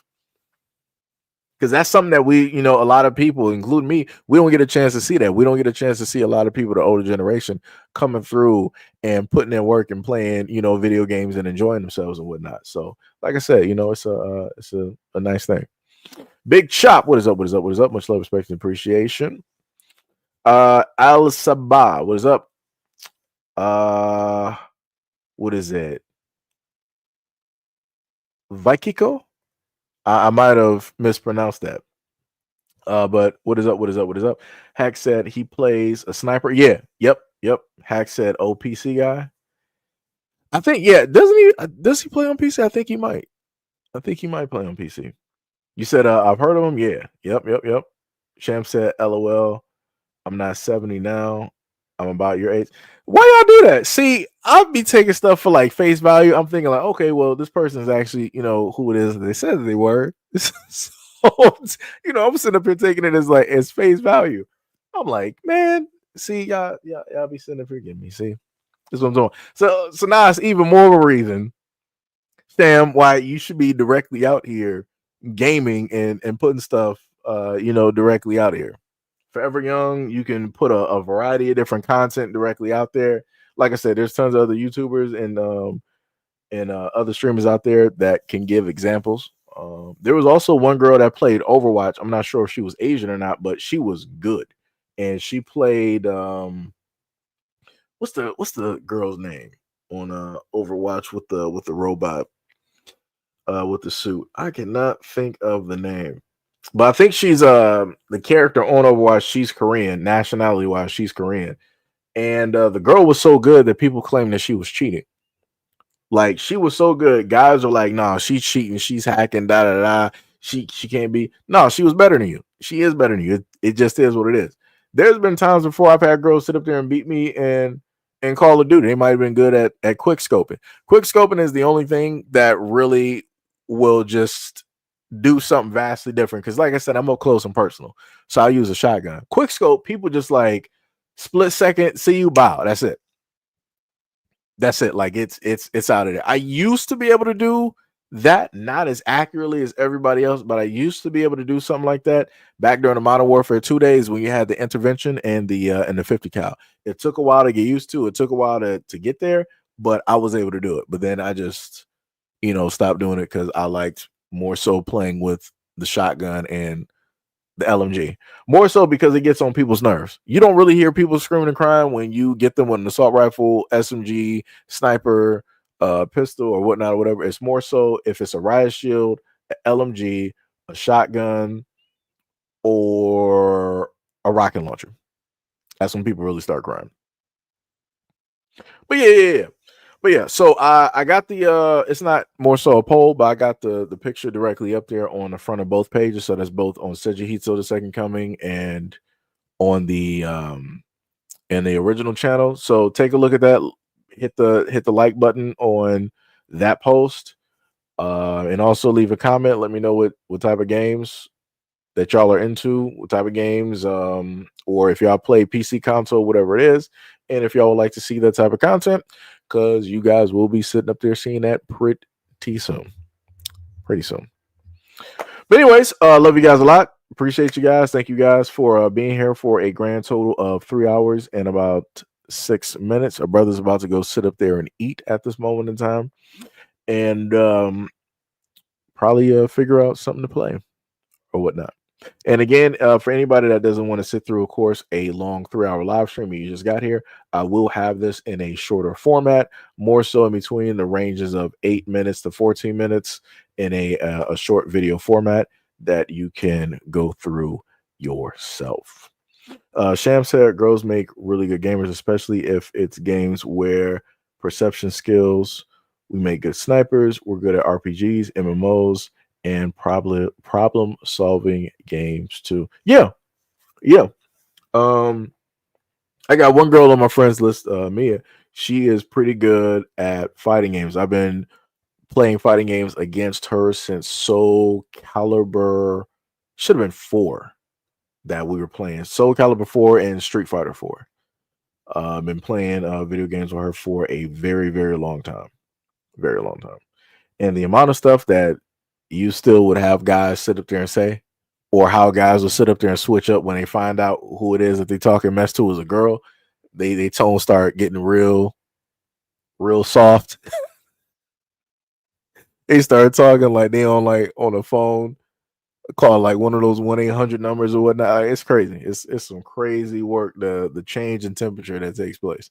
Crazy work. Crazy work.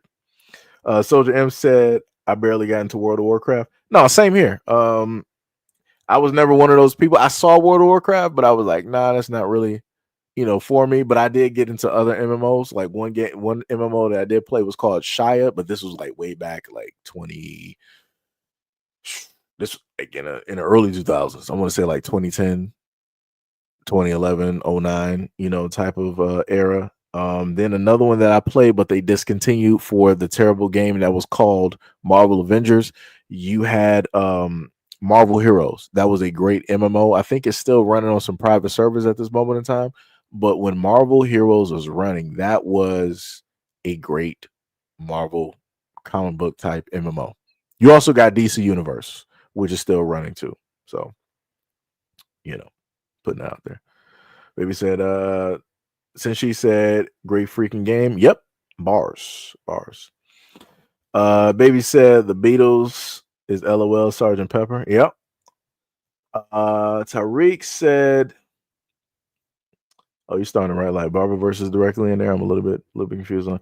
You said DC Universe was trash though. Hey, it'd be like that. It'd be like that. Leo said, just sub, much love, respect, and appreciation. I'm not sure if you sub to the first or the second channel, but either which way, much love, respect, and appreciation. And if I do start up the gaming, I'm not sure if I'll have it in the vertical format. I may put it in the widescreen format.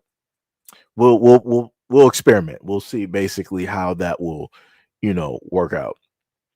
We'll try, both formats. But also much love, respect, and appreciation for subbing to the channel. Michael said, I'm good with gaming content. My algorithm is overloaded with Orange and the South African Voldemort's gaming games are relaxing. Like I said, I got you. Like I said, it would just be us in here and we'll just, I'll be going through the game trying to, figure some stuff out and, talking to you guys. I will try to moderate the comment section because of course you'll have trolls just decide to pop in there and just say anything. But yeah, we'll get that sorted out and fixed. But yeah, that's pretty much it. Shout out to all 53 people here. Love you guys a lot. Appreciate you guys. Thank you guys for being here and staying and listening to me for 3 hours and 10 minutes. And also staying through the advertisements. Much love and appreciation. Love you guys a lot. It helps feed the channel. But yeah, I will catch you guys on the next live stream and or video. Peace out. And also it's about close to Friday. So yeah, go out there, go to the movies, go play some games, get your feng shui directly in order yourself some good food or something, and be at peace. Until next time.